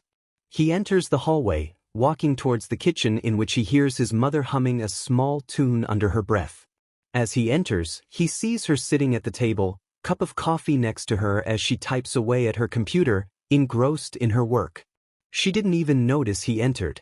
Her typing is fast and calculated, the sound bringing a sense of confusing comfort to Izuku. Something about his mother's regular sounds always comforted him, even if they were small and nondescript to others. He found that it eased his nerves and let him wind down when he felt pent up with anxiety. Izuku didn't realize he had been standing in the middle of the hallway, staring at her, until she looked up, eyes widening as she looked at him. "Oh, you're finally up." She closes her laptop only a little bit, bringing her mug to her mouth to take a quick sip. "I decided to work from home today." She places the cup back down, looking back up to Izuku. I know you had a tough day and it didn't feel right leaving you home alone, is all," she continues, rubbing her hands across the top of the table. He nods his head, looking towards the stove. He wasn't really looking for anything, he just didn't know where to look. He knew that he probably frightened his mom a lot, coming home the way he did, not being able to talk about what happened. He couldn't look up to see the face his mother was making, he didn't have the heart, not really. He can feel her stare as he walks to the fridge, seeing newly placed containers of breakfast. He takes one, placing it in the microwave to heat up. He lets his hands wrench and twist, stimming in the way he only allows himself to do at home. His mother doesn't comment on it like she used to, she's long been used to it. The rapid movements helping to calm him as he waits for the timer of the microwave to go off. He bounces on the ball of his feet, watching the food turning in circles behind the glass. It's sometimes mesmerizing to watch little things like this, things that could be seen as pointless or stupid. His mind is wrapped in the repetitive movements in front of him, sking him in to pay extreme attention. Izuku? He hears his mother's voice. He turns around slightly, tilting his head. "I think you should rest today. I know you usually go out hero watching, but after yesterday I just thin." The microwave timer dings, taking Izuku's attention again. He feels stupid, but the switch between timer and his mom feels overwhelming. It must be from the lingering feelings from yesterday, Izuku thinks.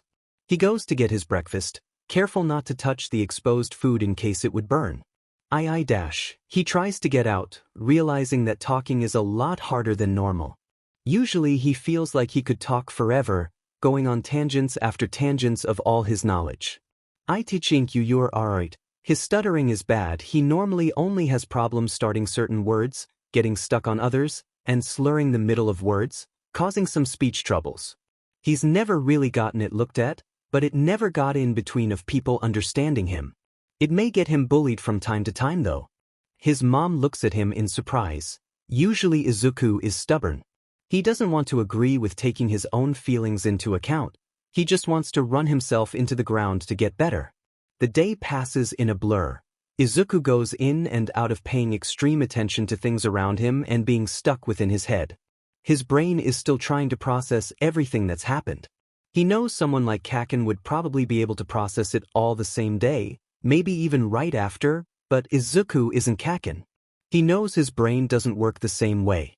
He knows this, and yet he really sometimes wishes it didn't. As the day passes, the more excited Izuku gets. As the hours pass by, he realizes he's closer to talking to All Might again, to seeing him person again, without the waking crush of a villain attack. He spent the day organizing his notes, hanging around his mom, and thinking about what was going to happen with All Might the next morning. How was he going to train Izuku? Going to sleep was almost impossible. Izuku set an alarm for 4 o'clock, making sure he had enough time to get ready and head over to the beach. He honestly felt pelt up with energy he couldn't release. He was so excited. He didn't even think about telling his mom. When he woke up, his alarm letting him know it was sunrise, Izuku couldn't contain his excitement. He felt like he was bouncing around the house, flailing at every turn, going through his normal routine with an extra energy that made him get ready faster than usual. He felt hopeful. Really, truly hopeful for the future. For becoming a hero. He couldn't wait. He got into his normal day clothes, the ones he would wear if he weren't at school. It consisted of a white t-shirt, with cargo shorts and his usual red sneakers. He didn't have breakfast since it was so early, even if it messed with his schedule. He didn't want to risk waking up his mom. The minute it was 4:45, he was out the door, fast walking to the beach to meet up with All Might. He didn't mind being a little early either. He always thought that being early was better than being late, and if he could have a few minutes to prepare for his conversation. Talking to All Might. All Might was becoming his mentor. His mentor. A mentor to some autistic quirkless kid. Izuku really couldn't believe it. This was real. This was happening. Izuku was vibrating with anxiety and excitement. He had gotten to the area All Might had told him to meet at 15 minutes early. He didn't mind though. For him, it was better to be early than to be late. He was currently sitting on something that looked like a rusted-over refrigerator from the 70s. It was turned over on its side and looked so old it was starting to melt into the ground. His red shoes were tapping a rhythm on the ground. He had his phone in his hand, brandishing it with his All Might phone case that probably was going to seem very fanboyish to All Might himself. His usually calming rocking was gaining speed as he waited longer and longer, checking the time. Izuku was nervous. Although he knew that All Might was a pro hero, the number one in fact, he couldn't help his mind wonder if he would show up at all. Izuku had the instance before where someone would tease him or bully him by inviting him to join them somewhere to hang out and have fun, but only to be met with nobody, and the next day in school be laughed at for believing that someone would ever want to actually hang out with him. In his head, he knew All Might wouldn't do that, but the anxiety coursing through his veins just reminded him of all the times he'd been let down or messed with before. Maybe All Might was messing with him? He wasn't actually going to train him or anything. He was just going to remind him that the Quirkless couldn't be heroes. With only 5 more minutes until the meeting time, his mood had plummeted greatly into one of anxiety and depression. He didn't want his feelings to be right. He tapped his fingers alongside his legs, swinging his right foot forward and back to hit against the metal he was sitting on. The sunrise behind him was appealing. It was painting the sky in deep purples and pinks, decorating the pillowing clouds to look like delicious cotton candy floating in the air. Around him were piles upon piles of trash, contrasting the beauty of the sky. It was the color of rust and dirt, mixed in between plastics and papers. Izuku got stuck focusing on the RBB tires strewn across the beach, looking deeply at the patterns of the tracks left behind. Young Midoriya, you are here quite early. Izuku whipped his head around, eyes wide with his surprise. He got up clumsily, hopping off the metal refrigerator and stumbling his landing. He quickly dusted his breathes off and stood up straight, looking up at All Might or well, his shrunken form. All me, he stuttered out, stuck in his mind on staring at his idol. Shoo, you never know who might be around. All Might looked around hastily, peering his bright blue eyes at the corners and the dock to make sure nobody was around to hear. Izuku shook his head feverishly. Right? I'm so sorry, his body stuck stiff. He put his hand to his chin in thought. But, sir, what should I call you if I can't say your hero name if you look like this? He didn't want to disrespect his hero, but he didn't know what he was supposed to call him if this was going to continue. All Might paused slightly, then smiled small. You can call my Mr. Yagi, while I'm in this form my boy. He said, folding his arms and looking directly at Izuku. Oh, right. Okay, Mr. Yagi. Thank you, he was shaking.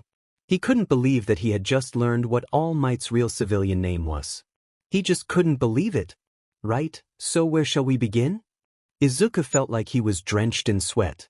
He knew hero training was a lot of work, he just didn't know he was going to be starting that day. Don't get him wrong, though, he was extremely grateful and excited to start this training. He drastically needed it if he had any hope of getting into UA from the exams. All Might was a difficult teacher as well. Not in a necessarily bad way, just not one that really clicked with Izuku's thought process often. He had told Izuku that they had very similar spirit, that their drive to be better and do better were very alike, but their methods of which reaching were a little more difficult. All Might trained him as he was trained. Tough, strict, and without explanation other than, this will help you in the long run.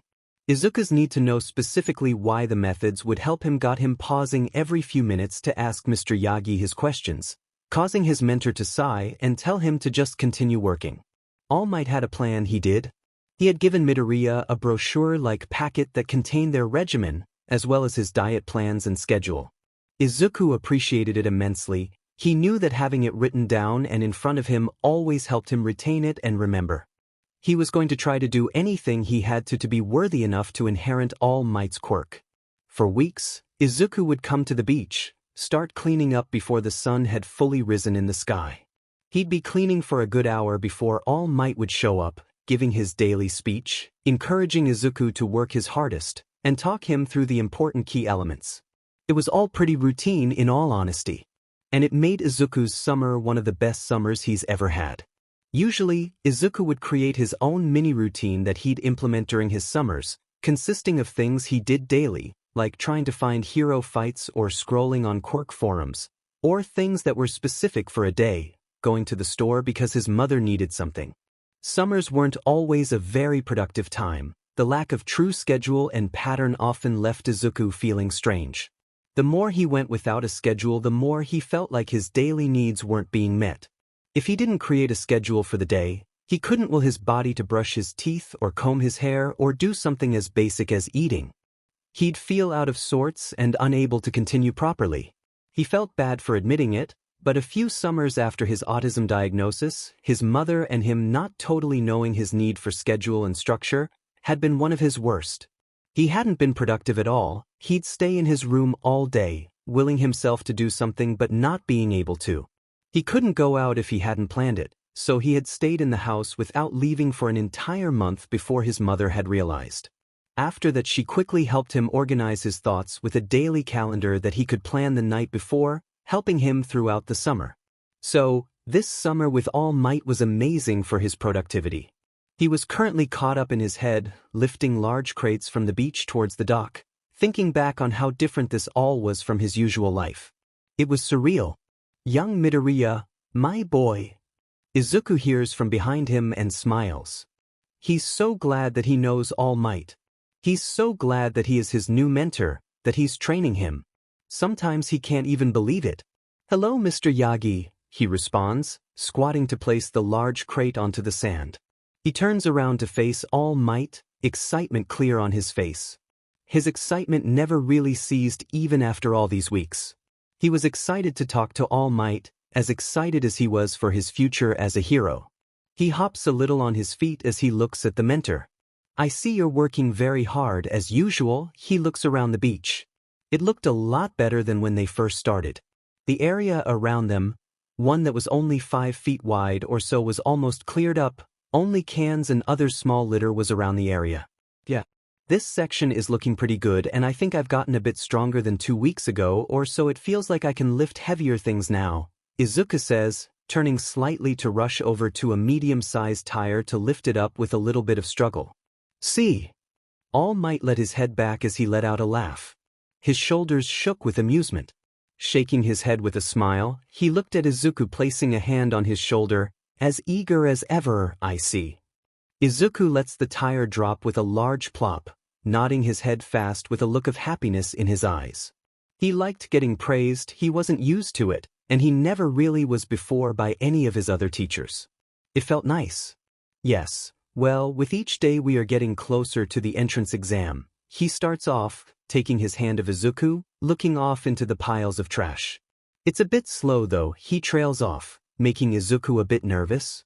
I swear I've been trying my hardest, All Might. I swear. He jolts towards him. Lower your voice. Too loud. Izuku flushes in embarrassment. He always had a hard time fluctuating his voice volume. All Might's shrunken form hastily whipping his head from side to side to make sure nobody heard that. He looked around with him, making sure they were still alone. He felt jittery. "I'm sorry. Sorry." Shakes his hands out in front of him. "It was an accident. I wasn't blaming you, my boy." "Not at all." He looks Midoriya right in his eyes. "It just means we have to work even harder. Need to get your body in shape for this quirk." He places his hands on his hips, jutting out his chest, which makes Izuku want to laugh at the skinny figure. "Harder? I thought I was working pretty hard." He puts his hand to his chin in thought. He jolts up in thought, swinging his arms around him, rushing, "Baby, I'll work as hard as I have to. I'll do more." He hears a deep chuckle again and looks through his arms he haphazardly wrapped around his head, shielding him. "I did not doubt you. I'll revise our routine today and bring you the finished copy in the morning tomorrow." Izuku nodded his head. "All right, with that little conversation out of the way, let's see what you got." All Might puffed into his larger hero form, grabbing a motorcycle and lifting it with one of his arms. Izuku chuckled. He rushed over to the garbage pile, picking up the heaviest thing he thought he might be able to pick up, to lift. He got this. He's just got to push himself past his limits. He can't have limits, not if he wants to be the best hero he can be. It's the big day. Or well, it's the day before the big day? Technically. However, Izuku is too hyped up to really sleep. He can't believe this is all happening. All Might had told him the day previous that tomorrow was day he was planning on giving Midoriya his quirk. He couldn't hold in his excitement and nerves. They were both firing out of his body and limbs like fireworks, causing him to stim wildly in happiness while he's laying in bed. He knows that he needs to go to bed. He already missed the usual time he went to bed, and to Izuku it almost feels wrong to sleep now. It wasn't 9. It was past that, and his brain was so busy with thousands of thoughts he felt sort of like he was going to explode. Metaphorically speaking, of course. His mother is in the living room, napping in front of the television with papers strewn across the coffee table. Both Izuku and All Might agreed that telling his mother before gaining the quirk was for the best, especially to not stress her out more than she already was. It was an interesting meeting to say the least, and All Might have told him that he left the house feeling more like a scolded child rather than the #1 hero. In the end though, his mother agreed to let him keep training with All Might throughout the summer, as long as she got progress reports when he got home sweaty and tired. He agreed, of course, because in truth it was the absolute least he could do for her. Izuku always feels the need to make it up to his mother. He knows that she works too hard to support them both and that she's exhausted upon arriving home. He feels like a hassle too. Izuku shifts in his bed, laying flat on his back with his hands on his chest. He looks up at the poster he angled directly above him on the ceiling. It's of All Might, naturally, and it's plastered with the words, "Go Beyond." He knows it's more of the saying of UA, and since he's planning on taking the exams and eventually, hopefully, attending, he needs just that extra boost of inspiration. He can't sit still though. His body is still too pent up on energy. It's only in the comfort of his room that he feels open enough, free enough, to stim freely. He does it in his house in general, in front of his mom who's used to it after 15 years of living with him. But in his room when he's alone is when he knows there is no one to think about him. It might seem silly to other people, but the thought of having any internal though of his stimming either bad, neutral, or even good, going through someone else's head gives him anxiety. The idea that they are either judging him, noticing him, it makes him feel on edge and he can't quite explain why. It's probably about Kaken, or the other people at school, he thinks. He's learned throughout the years of being in school that showing his favorite things to do or talk about was frowned upon. At first it deeply confused him, causing him to come home crying to his mother because others called him weird and a freak. But, as the years progressed, he learned suppressing his urges to stim in public and not to go on long tangents about the newest hero's debut would help him to avoid getting beat up or made fun of. The only problem was, suppressing his stims just meant that the pent-up emotions caught in his body had nowhere to go, nowhere to release. It felt like they built up, piles and piles of clumped-up emotions and energy filling his body until he couldn't take it anymore and had to let it out. Whenever he tried to explain the specific feeling, everyone told him that he was being overdramatic. This is why he reserved his stimmying to his house and room, to get away from the judgment of others that would never truly understand what he was trying to express. Izuku shoots his arm up slowly, straight to the ceiling. He closes his eyes to feel the gravitational pull that presses on his arm, trying to guide it back down. He swings the arm slowly, focusing on the relaxing feeling he gets from the sensation. He goes on for a solid 30 minutes or so, up until his eyes started feeling heavy and droopy. His eyes slip shut, darkness washing over his sight. The only thing he can hear is the white noise of the apartment's air conditioner and his rhythmic breathing. The training with All Might was the easiest training yet. The section of the beach, the one with the most garbage littering it, was finally clean after months of working hard to move and dispose of everything. He had arrived early, like he usually did, in his black basketball shorts and ordinary soft shirt that didn't irritate his skin or nerves when he'd move a lot or sweat through the fabric. All Might had arrived 15 minutes late, which Izuku had learned was pretty normal for the #1 hero. He had asked him about it, despite his hesitance. Izuku knows that his anxiety would never allow him to be late anywhere, even if it was as simple as arriving at the store at a certain time. He doesn't know how someone as big as the #1 hero of Japan could be okay with it. All Might didn't seem offended by the question, which made Izuku breathe out a heavy sigh. In the end, All Might had just said that, being a hero, you need to make sure you're on time to save the victim. Sometimes you need to be there early. In the end though, it takes a lot out of you. You need to pick your battles, and battling against time is impossible. It definitely made Izuku think. It was an interesting perspective to say the least. Pulling the last large RBB heap from the now non-existent garbage pile, Izuku lifts it over his shoulder. He easily walks over to the large green dumpster set up at the beginning of the dock and places it next to it. For recycling later on. Dusting off his hands on his breathes, he looks around for the now familiar blonde hair and scrawny figure of Mr. Yagi, All Might. Izuku can never stop calling him All Might. All Might is staring out at the waves of the water, the sunset reflecting off the salty aqua. It leaves the surrounding objects and environment to be cast in a purple-pink hue. Izuku patters up to All Might's side, turning next to him to face the ocean, taking a large breath of fresh salty air, reveling in the calm feeling settling down on his shoulders. It was times like these that he's ever so glad that All Might is his mentor. The times All Might's training plan was clunky and felt put together in a rush, but at other times, when they finished the training and Izuku could feel his muscles sore and heavily worked, he could count of All Might to let him relax. It could sometimes become an almost meditative state, until one of the two would break the silence. It never felt pressured or unwelcome.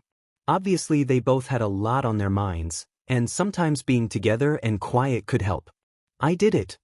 Izuku beams up at Mr. Yagi, smile shining brightly. I did it, I actually cleared the beach. There is a chuckle as All Might turns to look back at him. Yeah, you surprised me. Teenagers are amazing. All Might turns briefly around to take a look around the now clean beach. It truly didn't even look like the same area. Mr. Yagi reaches into his pocket, pushing a photo into Izuku's hands. Here, take a look. It's the picture All Might took at the very start of their training, only a couple days in. Izuku looked the same, but different at the same time. He could tell that he gained much more muscle. Now instead of his clothes falling awkwardly on his body, they fit nicely and perfect. Izuku likes the feeling of bigger shirts and clothing though, but you could tell that he got in better shape. It was pretty crazy to see the big difference. It's you, 10 months ago. All Might clasped his hand onto Izuku's shoulder. You did really good. Your progress is finally just visible. You have certainly become a suitable vessel for One for All. Izuku looks at his mentor, eyes shining with newly formed tears. His shoulders shake slightly. Why did all this for me? I'm too blessed. Izuku wipes at his eye. He can't believe how lucky he is. It's finally happening. He's so thankful for All Might he doesn't even know where to begin. What are you talking about, young Midoriya? All of this? It was your own hard work and perseverance that lead you to where you are today. You have true hero spirit. All Might looks at Izuku again. Come on now, we'll have to fix those leaky eyes of yours. He pats Izuku on his shoulder. After a minute or so, Izuku looks at All Might again, who's now standing straight up, puffing out his chest in a quick flourish. I think it's time for the award ceremony, Midoriya Izuku. All Might shoots his hand up, finger pointing up to the sky in exclamation. Izuku hops up and down on his sore legs in excitement. Yes. Yes, sir. All Might turns serious again, staring right into Izuku's eyes. I want to tell you something I was once told by someone who helped me. Something that you receive because you're lucky and something you are given because you are recognized are two different things. Please take it to heart. This is a power you earned because of your own effort. The build-up is so much. The thrumming in Izuku's chest fills his ears with his own heartbeat. The excitement of months of training that is finally coming to a close. He doesn't even know how All Might passes on his power. Is it some sort of quirk-like effect or... Eat this. Izuku was sent home, told to get a good night's rest to be at peak performance for tomorrow's UA entrance exam. Before going through his normal routine of eating dinner, taking a shower, brushing his teeth and getting into bed, Izuku pops open his books, making sure to get in one last little review session in before the written tests. Just a little refresher on the material. After an hour of looking through his notes, feeling the anxiety crawl through his skin, he decides to shut his things and crawl into bed. He only just got All Might's quirk, and he doesn't feel any different. He knows it needs time to digest in his body, but he's worried it will take too long and he'll be unable to use it for tomorrow's physical exam. How is All Might expecting me to get a good night's sleep? Izuku thinks to himself, pressing his fingertips together in a soothing motion. I'm so anxious and excited I feel like I'm overflowing. Tomorrow is the big day. After months of training his body to be in physical shape to inherit a quirk, months of studying textbook after textbook to make sure he's ready to be prepared for the entrance exams. He realizes he has no idea what the actual physical exam is going to be like. Graduating from UA is basically a requirement if you want to be a good hero. At least, that's what Izuku has been telling himself for years. He woke up extra early today, rushing with renewed gusto as he quickly shot up from bed, tripping over his own 2 feet by his foot catching on his sock. He falls face first onto the wood-paneled floor but quickly shoots back up as if nothing happened, jogging into the bathroom to take a shower and brush his teeth. His mom is already up as well. He knows because he can smell the familiar scent of breakfast waft through the halls. He has the same thing every day, but it changed after his diet plan that was implemented by All Might. At first, the change in diet and schedule kind of made Izuku's brain feel off. Like he skipped a step of his routine. But after enough weeks of continuing the new plan, it started to feel better than it did. His mother hums in the kitchen, a tune that isn't recognizable. She appears focused on making some vegetables, but Izuku can tell she's almost as nervous for today as he is. Her movements are much stiffer than they usually are, and her face is scrunched up in the same way as it does when she is upset about something. In between cutting and washing, her fingers tap on the kitchen counter without patience. He steps into the room, already fully clothed. "Good morning, Mom," he says to her back. "Good morning, Izuku. It's the big day, dear." She turns around, taking quick steps to him, wrapping one arm around his shoulders and giving it a squeeze. She hums as she lets go after a few seconds, then turns back to her washing by the sink. Izuku definitely knows it's a big day. He's been extra nervous about it all week. He feels like he's probably making his mother worry with the amount of anxiety-filled rambling and extra stimmying he's been doing around the house. He hopes he's not causing too much stress for her. She already has 2 jobs, ones that have changed over the years. Years ago, when he was only a little kid, she worked at the local supermarket. He remembered because she'd sometimes bring him in if there was an extra busy day and she didn't want him home alone. Sadly, she was fired some time ago, and he still feels guilty over being the cause. It was an indirect cause, but a cause nonetheless.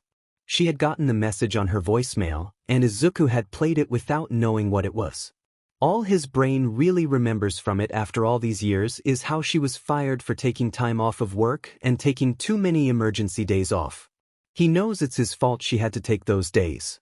She's a nursing assistant now, along with her job as a waitress. Izuku still worries for her after all these years. She's already so stressed about work and money and well. "Izuku, He doesn't want to cause any more. He can't wait to be a hero so he can make sure she doesn't have to stress anymore. Inko places the food on the table nearest Izuku. She turns around and washes her hands. It smells delicious, like always. Izuku has recently insisted that she didn't have to cook him food anymore if she was too busy. He didn't want to make her do something she didn't want to. He, like always, waved him off and told him to hush. Thank you so much. Izuku quickly gets out before shoveling the food into his mouth with gusto. He can't help it, he's anxious this morning. Food can ease his anxiety sometimes. He thinks it has something to do with how food helps his brain release endorphins. After finishing the food, he shoots back into his room to grab his bag. He shoves haphazardly his workout clothes, consisting of his blue joggers and the matching zip-up hoodie, some snacks, an apple and a packet of crackers, his registration papers. He needed those to take the written exam, and finally his latest hero analysis notebook in his book bag. Slinging it over his shoulder, slipping his other arm through the second strap, he clambers to the front room. He's getting jittery with anxiety, but he's also determined to do his best. I need to make it. I will make it. If it's the last thing I do. He thinks to himself with a huff of his chest.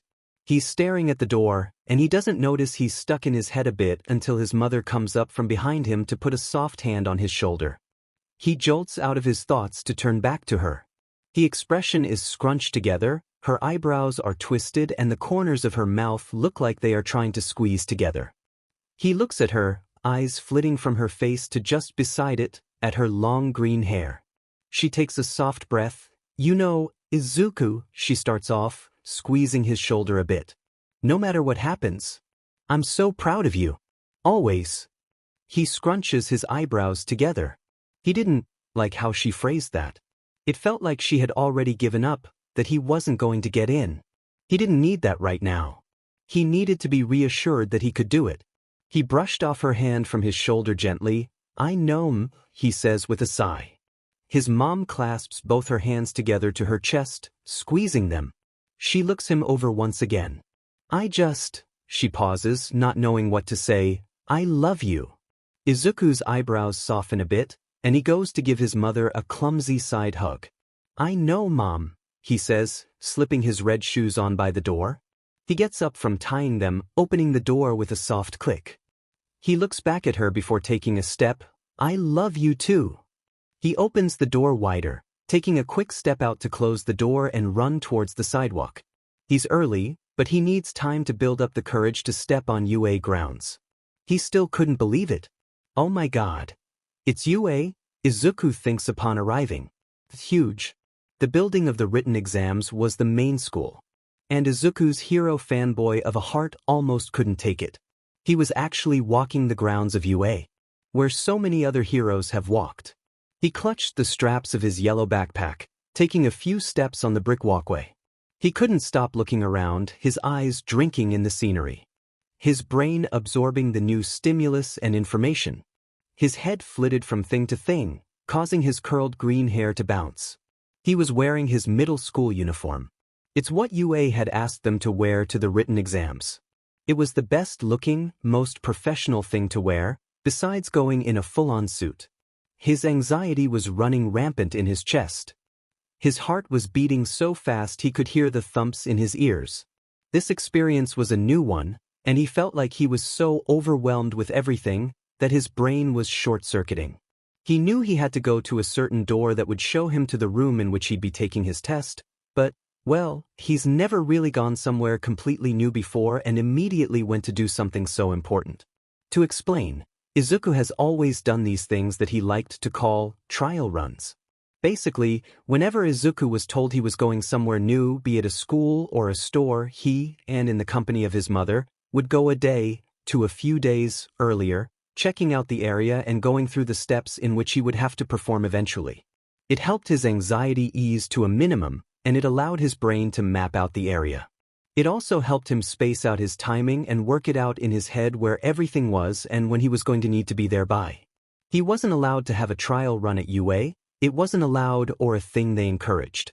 The only time UA was open to the public was if there was a class orientation for awaiting students, and Izuku wasn't a new coming student. This was a reason why he had arrived early.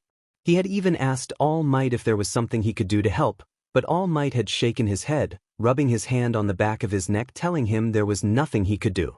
His body was jittering up a storm, and he couldn't hold back small stims front coming out in public. His wrists twisted at his sides as his fingers moved sporadically. Thankfully for him, there was barely anyone there, except for a few students that seemed to have the same idea as him, to arrive early. There was a tall boy in a gray school uniform. He was scrolling through his phone with his back pressed up against a wall. He seemed to be waiting. There was also another tall boy with blue hair and glasses. He seemed to be studying up on something in a book that he had his nose pressed up against. Izuku didn't want to bother either of them with asking where the door he needed was. He could do it on his own. Hopefully. His feet took him to a shaded place with doors along the side. It looked like any regular high school, even though it definitely wasn't. His chest was heaving and he didn't entirely know why. Well, actually he did. It was his anxiety. He was so close to hyperventilating, his brain running a mile a minute. He refused to have a breakdown right before something so important. It wouldn't help him. It would only hurt his chances of getting into UA, and he couldn't have that. He went to a brick post, leaning against it, sliding down into a squat to put his head in between his knees. His arms wrapped themselves around him to help him ease his nerves. I can do this. I can do this. After this, it's just the physical exam. Izuku thought to himself. I can do this. I need to get into UA. I will be a hero. I will. Breathing deeply, he looked up from his knees. He pulled his phone out of his pocket, sliding it open to check the time. Surprisingly, calming down had actually taken quite a bit of time. It didn't seem like it to Izuku. For him it only felt like a few seconds, maybe a minute, or he tapped the screen to open up the Notes app to where he kept a few simple notes. Mostly there were just a couple reminders of what his usernames were, a few notes on what to add to his written notes, and one that was just one word that said apple. He much preferred to handwrite notes. It helped him remember much easier. He tapped the latest note, scanning it for the door number in which he was supposed to enter. Upon finding it, he quickly turned off his phone, shoving it back into his pocket, and got up, stretching his legs. He looked around and walked up around the building, checking the signs for numbers. He walked past the ones that were in front of him until he found a small map of the area. He checked it quickly, scanning it for the number of his door. He found it, looked around him once more, and dashed off in the direction he thought it might be. In a couple of minutes, he found the door. He gulped his spit back down his throat, making fists with his hands, fingers digging into the palms of his hand. I can do this. He slid open the door, taking a look inside. There were a few teens that seemed to have arrived even earlier than Izuku. A few were just sat, lazily look around them in a haze, while others had their heads down in quiet slumber. There weren't a lot of people, at most 5, but he was definitely glad he wasn't the first one to arrive there. As much as he liked being early, arriving early to something like this made him have anxiety. The idea that the proctor of the exam could be judging him based on him coming early had come to mind as well, and it worried him. He didn't know if it would be considered a good or bad thing. He clutched the straps of his bag as tight as he could, taking a step inside.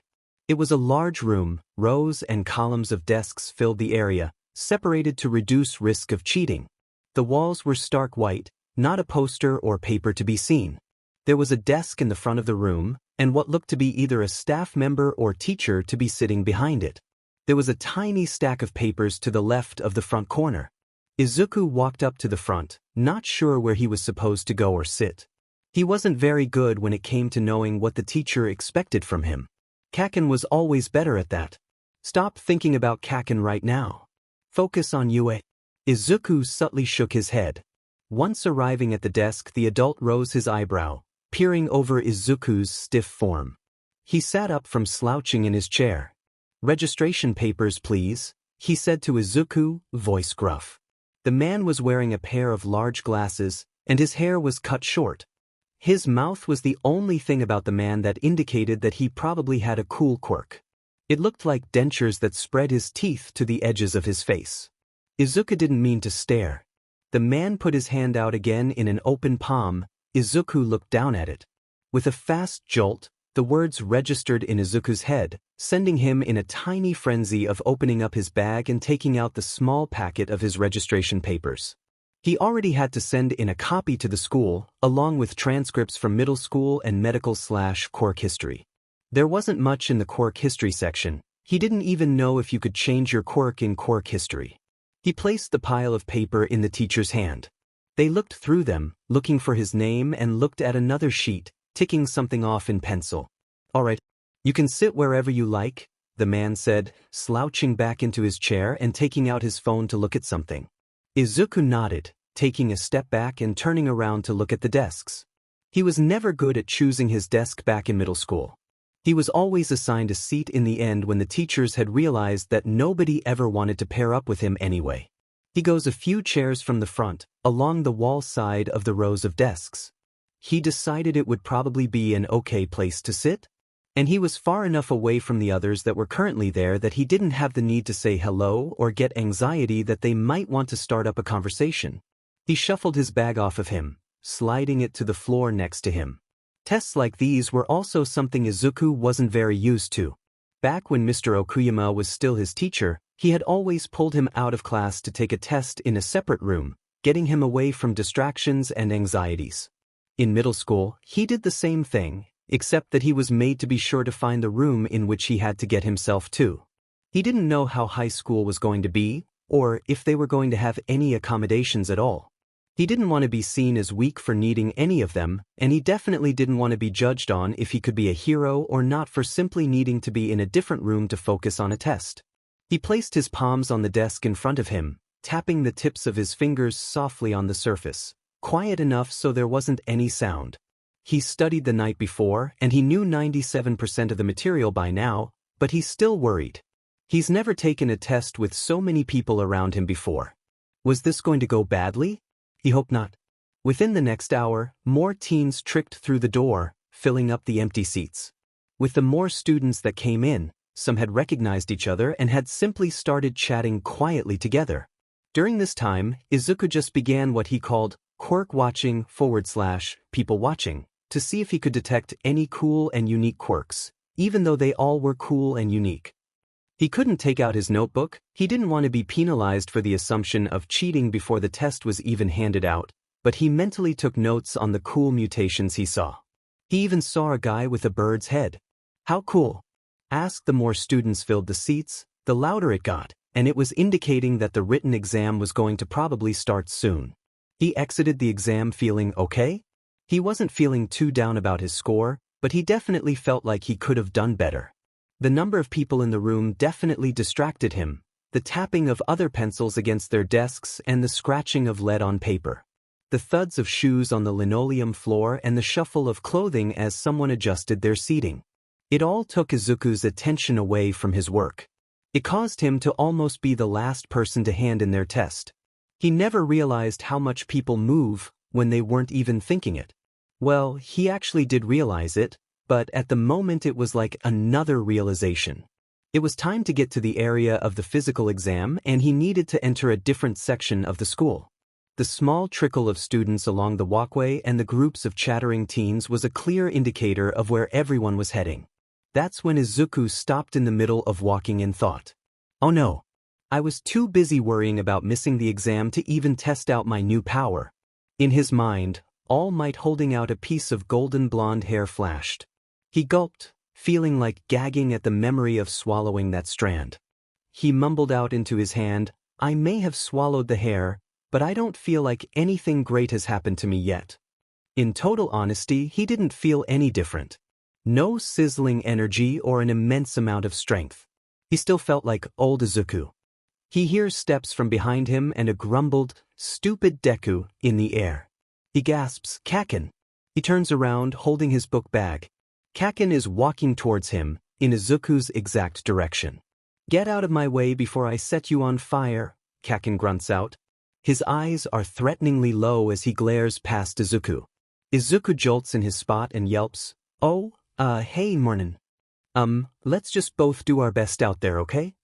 Izuku rushes out, flapping his arms out in front of him to guard himself against Kaken if he decides to blow. He feels stuck in his shoes, not being able to completely get out of Kachin's way. He walks straight past him, causing Izuku to pause, wincing, and confusingly turn around to see Kachin's back as he walks in the direction of the exam. I guess I was just scared out of habit? Izuku sighs. He shakes his head to get the thought out of it. His curls bounce on his forehead and the top of his hair as he shakes. But I'm not defenseless anymore.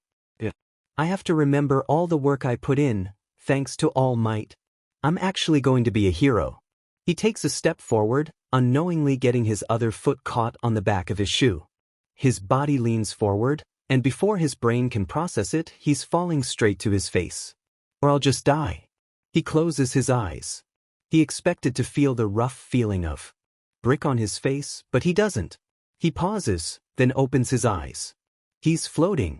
He yelps and starts freaking out. His limbs are waving and moving around in the air as he tries to pull himself upright and standing. He feels completely out of control with no gravity beneath him. "Hey, are you okay?" A sweet voice calls out beside him. He's still freaking out a bit as she reaches out a hand to help him to his feet. She giggles a bit. Once he's up on his feet again, his eyes stuck staring at her, she claps her hands together. "I stopped you with my quirk. I'm sorry I didn't ask first, but I figured you wouldn't mind me catching you." She blushes, smiling at him. "Isn't this place, like, real nerve-wracking?" she says with a little chuckle. At least he's not alone in his anxiety. "Well, I guess I'll see you inside. Bye." She gives a soft wave and goes in the same direction as Bakugo was going. Izuku's mind is still paused, processing what just happened. It was so quick. In realization, he blushes and smiles. "Holy cow. I just talked to someone. A girl too." He laughs anxiously. He's never had someone willingly talk or help him like that before. He couldn't believe it. It was like a different world. The walk to the auditorium in him and his peers would have the exam briefing wasn't long. He just had to follow the flow of people, like a river of fish going upstream. The UA campus may have been big, but they really had everything at their disposal. At least they didn't have to go to a completely different part of the Shizuoka prefecture. Izuku wrung his hands as he made his way outside the auditorium, waiting with the line to go on in. He looked around him, seeing a man inside the door, handing the want-to-be students some small white cards. As he made his way inside the room, it was clear that it was huge. Up front there was a giant screen, almost the size of the entire stage, actually the entire wall, and there was a podium up front. The man at the door handed him the small white card, which seemed to be his temporary ID for the exam, telling him which area he would take it in, as well as his seat number for the presentation. He gripped the card with a shaky hand, nerves completely jittering out of his body. "I can't lose this, it's too important." As he made his way to his seat, looking down each and every row, he made a dead stop upon arriving to his number. Looking up at the person sitting next to him, he grimaces, trying his best to smile but it coming out nervously. "Oh no. I'm sitting next to Kakin," he thought, feeling the last shreds of his calm disappearing out of his body. Bakugo scoffs at the sight, choosing rather to ignore him in favor of turning his full attention to the front of the room. It wasn't long after Izuku sat down that the door to the hallway fell shut, and the lights became even dimmer, the spotlight up front landing on the podium. For all you examinee listeners tuning in, welcome to my show today. A loud voice said from the podium up front. "Everybody say, hey," the hero yelled, waving his arms out from his body. It was dead silent, nobody in the crowd daring to overcome their nerves from the day.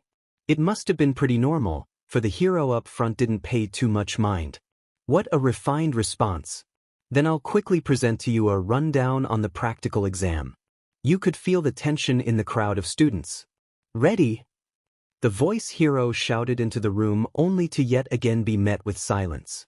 Izuku was practically jumping out of his seat with excitement. He was in the presence of the present Mike. A pro hero, one in which Izuku has written extensive notes on in his hero analysis journals, as well as gotten help with his analysis from listening to his radio show.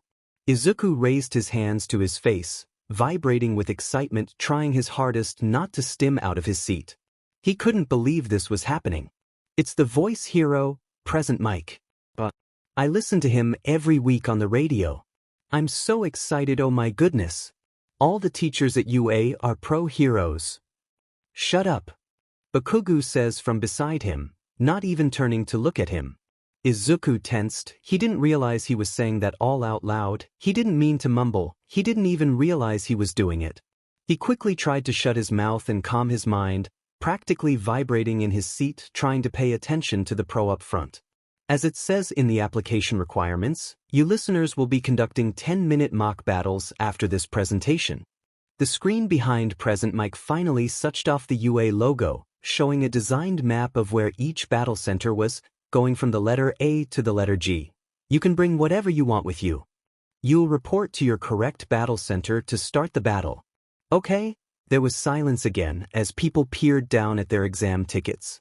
In other words, they won't let you work with your friends, huh? Bakugo whispers harshly to Izuku, who tensed up the minute he heard his voice. Friends, does Kaken still view us as friends? At least a little bit? Subconsciously? Izuku thought.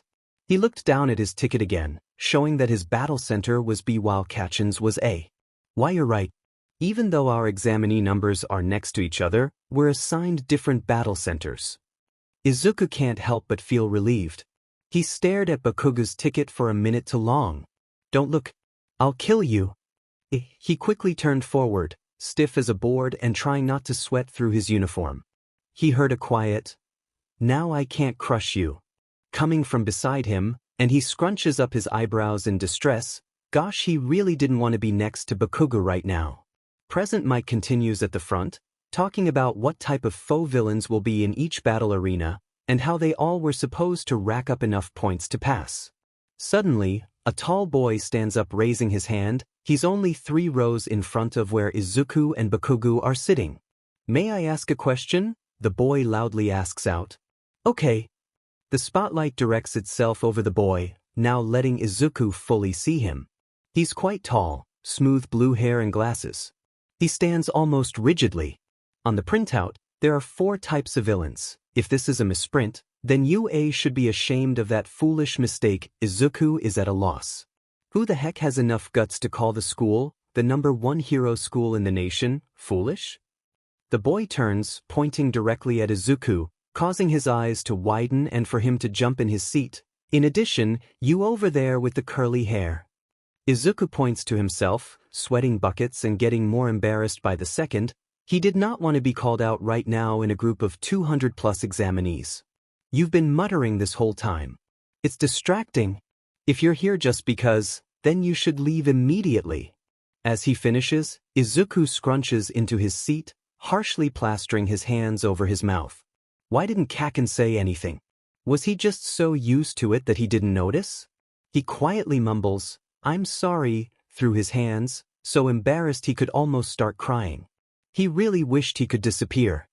He could hear a few muffled laughs and giggles from around him, each making his face go redder and redder, the tops of his ears burning bright. He still felt like he was in middle school. His nerves just became 1,000 times worse. Okay.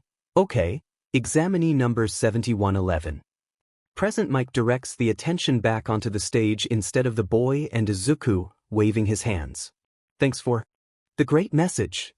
On the screen, in the form of a pixelated game, the voice hero explains the concept of the 0-pointer, a giant villain worth 0 points if fought, that they all should try to avoid.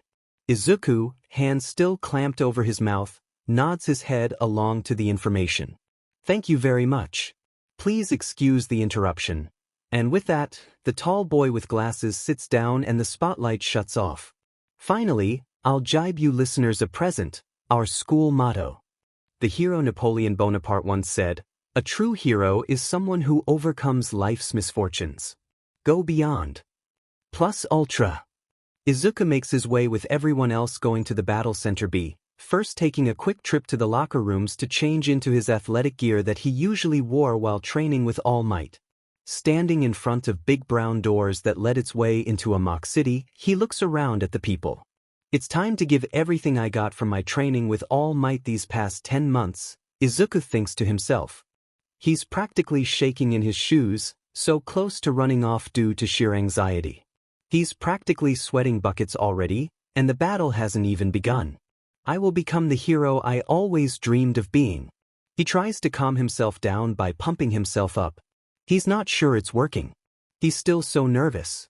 He slams both his hands on his cheeks, slapping them effectively to snap him out of this almost panic attack he's feeling. He gulps, looking around him at the other people getting ready to take the same test. Mock battles. He sees strong people, those that look way older than him, more muscular, taller, some with quirk mutations he totally would want to write down and analyze if he wasn't in this type of situation. How can everyone be so confident? Aren't they nervous? He spots the girl from earlier, the one that stopped him from falling. The nice person his brain supplies. He stiffly tries to walk over to her, slowly as per his anxiety, feeling like he's wearing concrete shoes. I have to thank her for earlier. There is a hand clamped on his shoulder. He tenses, not at all ready for the human contact, especially when he's already so hyped up on anxiety. His sensory processing screams inside his brain, no. But he needs to keep calm. He can't freak out here, not now. He turns to see who stopped him, and of course it was the boy who called him out earlier in the auditorium. He freezes, anxiety skyrocketing. That girl appears to be trying to focus. What are you doing here? Are you taking the entrance exam to interfere with everyone else? Izuku's memory is flashed back to when he was in middle school, in his math class focusing on the test in front of him, or at least trying to. He remembers how he would outwardly read the questions for his brain to process them right, and how he would talk his way through the problems, trying his hardest to be quiet as to not distract anyone. It never worked though. He'd still get yelled at by his teachers, and the kids after class would throw their binders at him, or smash him into a locker for distracting them during such an important test. It wasn't like he meant to be a distraction. He was trying to focus as much as anyone else. He just did it differently. No, of course not. I would never. I mean. He waved his arms in front of him, not being able to stop the anxiety stims. He couldn't help it, he was already riled up. Not only that, but after all this, he certainly feels like everyone in the arena has already written him off as nothing. Someone who's going to fail. He looks down at his feet. Up on a tall building a voice echoes out, "Oh, start." Everyone turns their head to face where the voice came from, all confused. What's wrong? There are no countdowns in real fights. Run. Izuku must have focused too hard on what he was saying, letting his surroundings fade out before coming back, him standing alone. He quickly looks behind him to see the others running and starting the exam. What? He feels a rush as he goes running after them all, trying to keep up but falling behind anyway. I'm behind already. Calm down. It's fine. He tries to tell himself as he runs through the fake city. I have all might with me. He's breathing heavily as he continues to run as fast as he can, trying to spot any faux villains. A one-pointer smashes through the building in front of him, creating a cloud of dust and smoke to surround it. In a mechanical robotic voice, the robot looks directly at Izuku, who freezes. Target required. I'll kill you. It's coming. He looks straight ahead, unable to move as the robot gets closer to him. Idiot move. Why can't I move?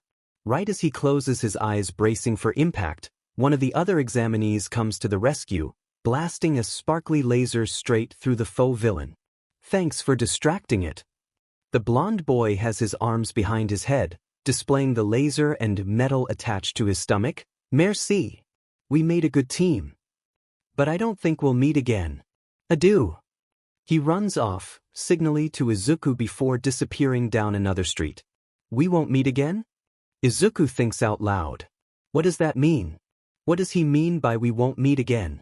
6 minutes and 2 seconds left. That stops Izuku from his still position. He quickly looks around himself, trying to find the way to the villains. Oh no. Points. I need points fast. I don't have any points yet.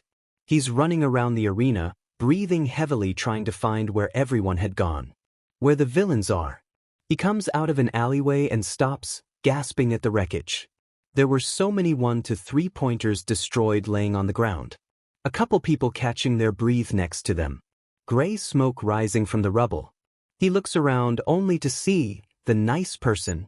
She was running her way through the destroyed robots, touching and floating a few villains, then releasing them to the ground for them to fall apart whilst crashing to the floor. He can hear her from far away. That was 28 points. 28 points? What?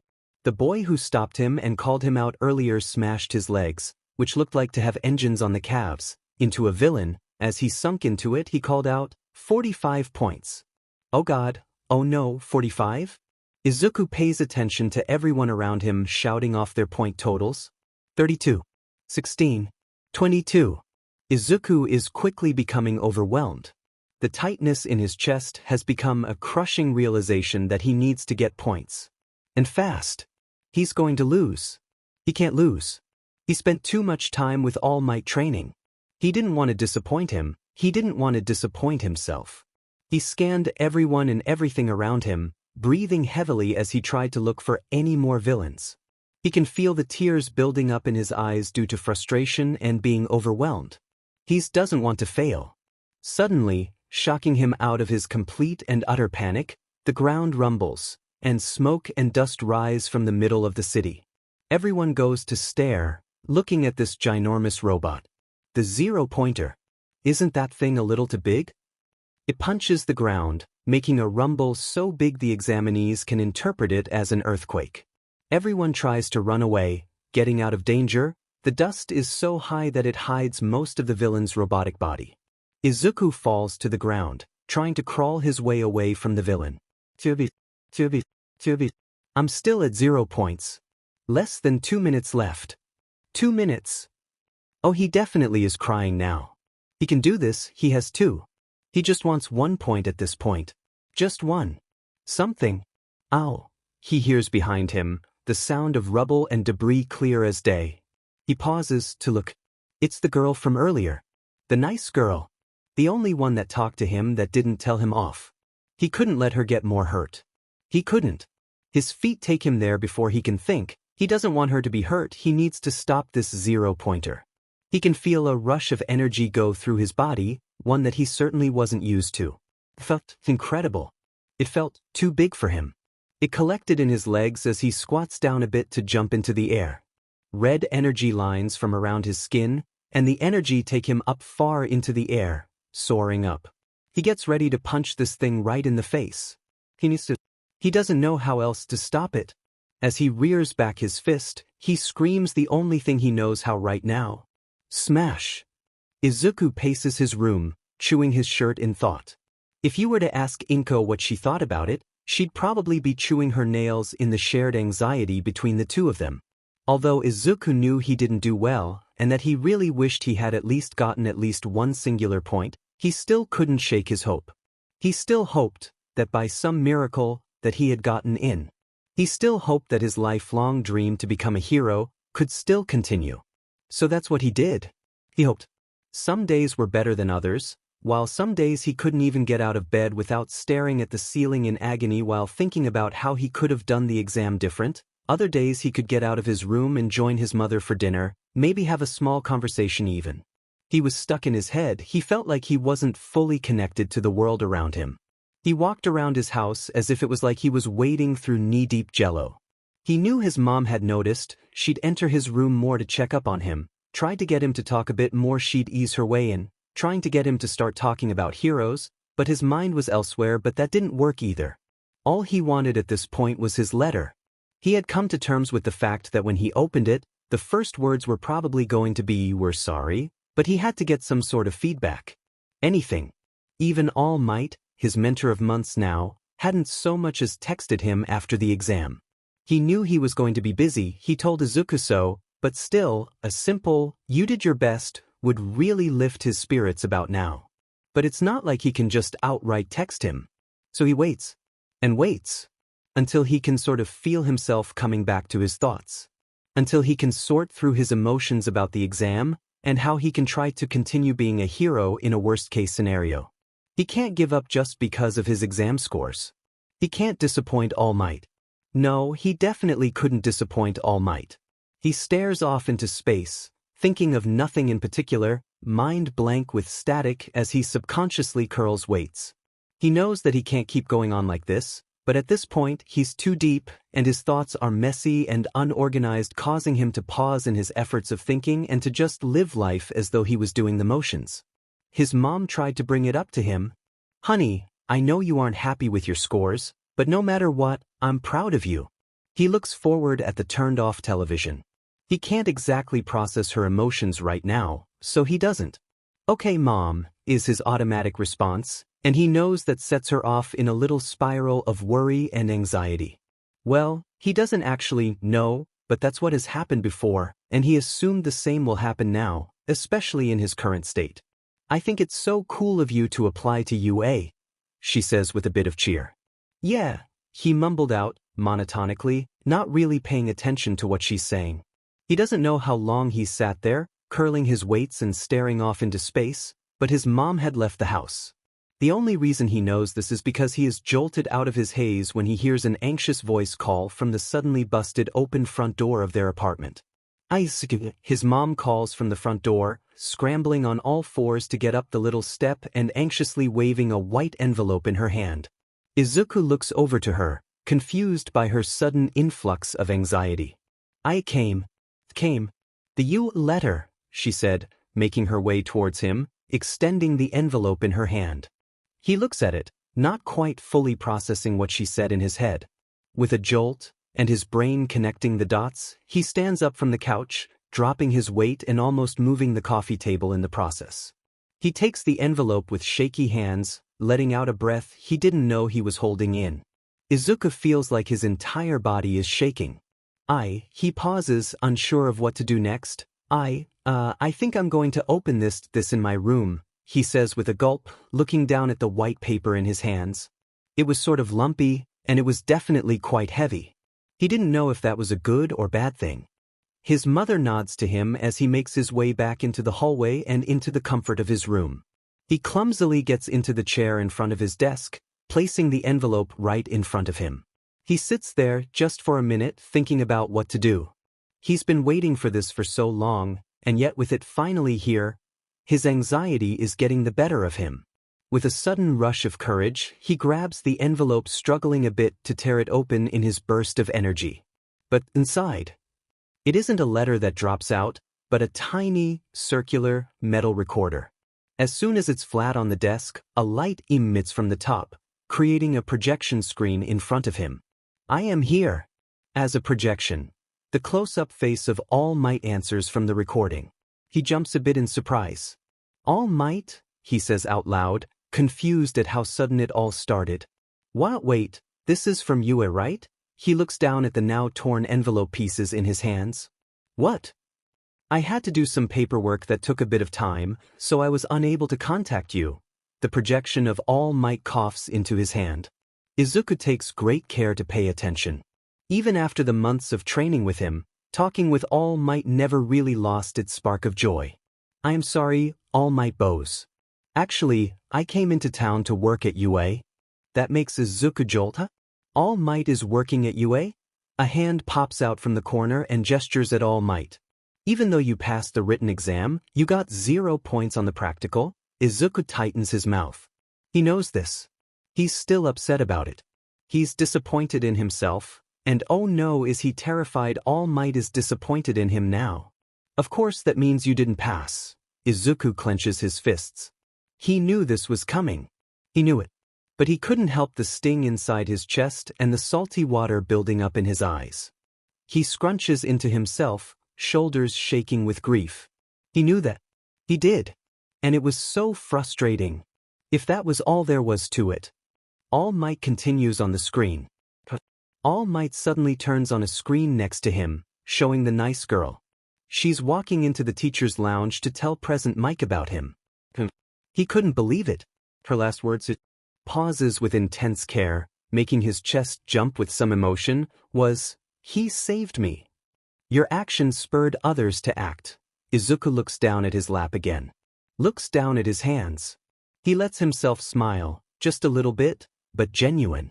The entrance exam was not only graded on villain points. Izuku Midoriya, 60 rescue points. 7th place. He got 7th place in the exam. Izuku is close to tears, he genuinely cannot believe it. He can't. This is so much. Why would All Might play with his emotions like this? Come, young Midoriya, he gulps looking up at All Might. This is your hero academy. He bursts into sobs. Ugly, happy, relieved sobs. He's sobbing so much, his snot gets on his sleeves and his breathes and shirt are tear-stained messes. He hugs himself, processing it all. He got into UA. He did it. He didn't fail. He didn't disappoint All Might. He didn't disappoint himself. He realizes, a few minutes of sobbing later, that his mom is still outside his door, pacing up a storm nonetheless. He needs to tell her that he was accepted. Accepted, his brain echoes back. Accepted. Accepted. He was accepted. He has a tear-filled smile. Jerkily wiping at his stained face, he takes a few deep breaths. He opens his door to his mother anxiously playing with her hands, waiting for him to come out. He faces her, takes a few steps, and promptly collapses into her arms. He cries. He can't help it, he's so happy. But his mom gets the wrong idea. Oh, Izuku, she starts, wrapping her arms around his torso, giving a few deep rubs to his shaking back. She rocks them both right to left rhythmically. It'll be okay. UA isn't the only hero school. Izuku shakes his head on his mother's shoulder. What do you mean no? Izuku, it will be okay. She's cut off by the muffled voice of Izuku. Know that I was accepted in mom. I was accepted into UA. He feels her stiffen at his words. She takes about 10 seconds to process it, and then she is leaking with joy and tears. Izuku, I'm so proud of you. I love you. Congratulations. She smothers him in pressured hugs, causing his energy to quiet down and feel a sense of relief wash over his shoulders. He doesn't have to worry about if he was accepted or not anymore. He doesn't need to think about the practical exam anymore. All he wants to think about in this moment is how he was accepted and how nice it feels to be hugged so tightly by his mom. He got into UA. He was on the track to becoming a hero,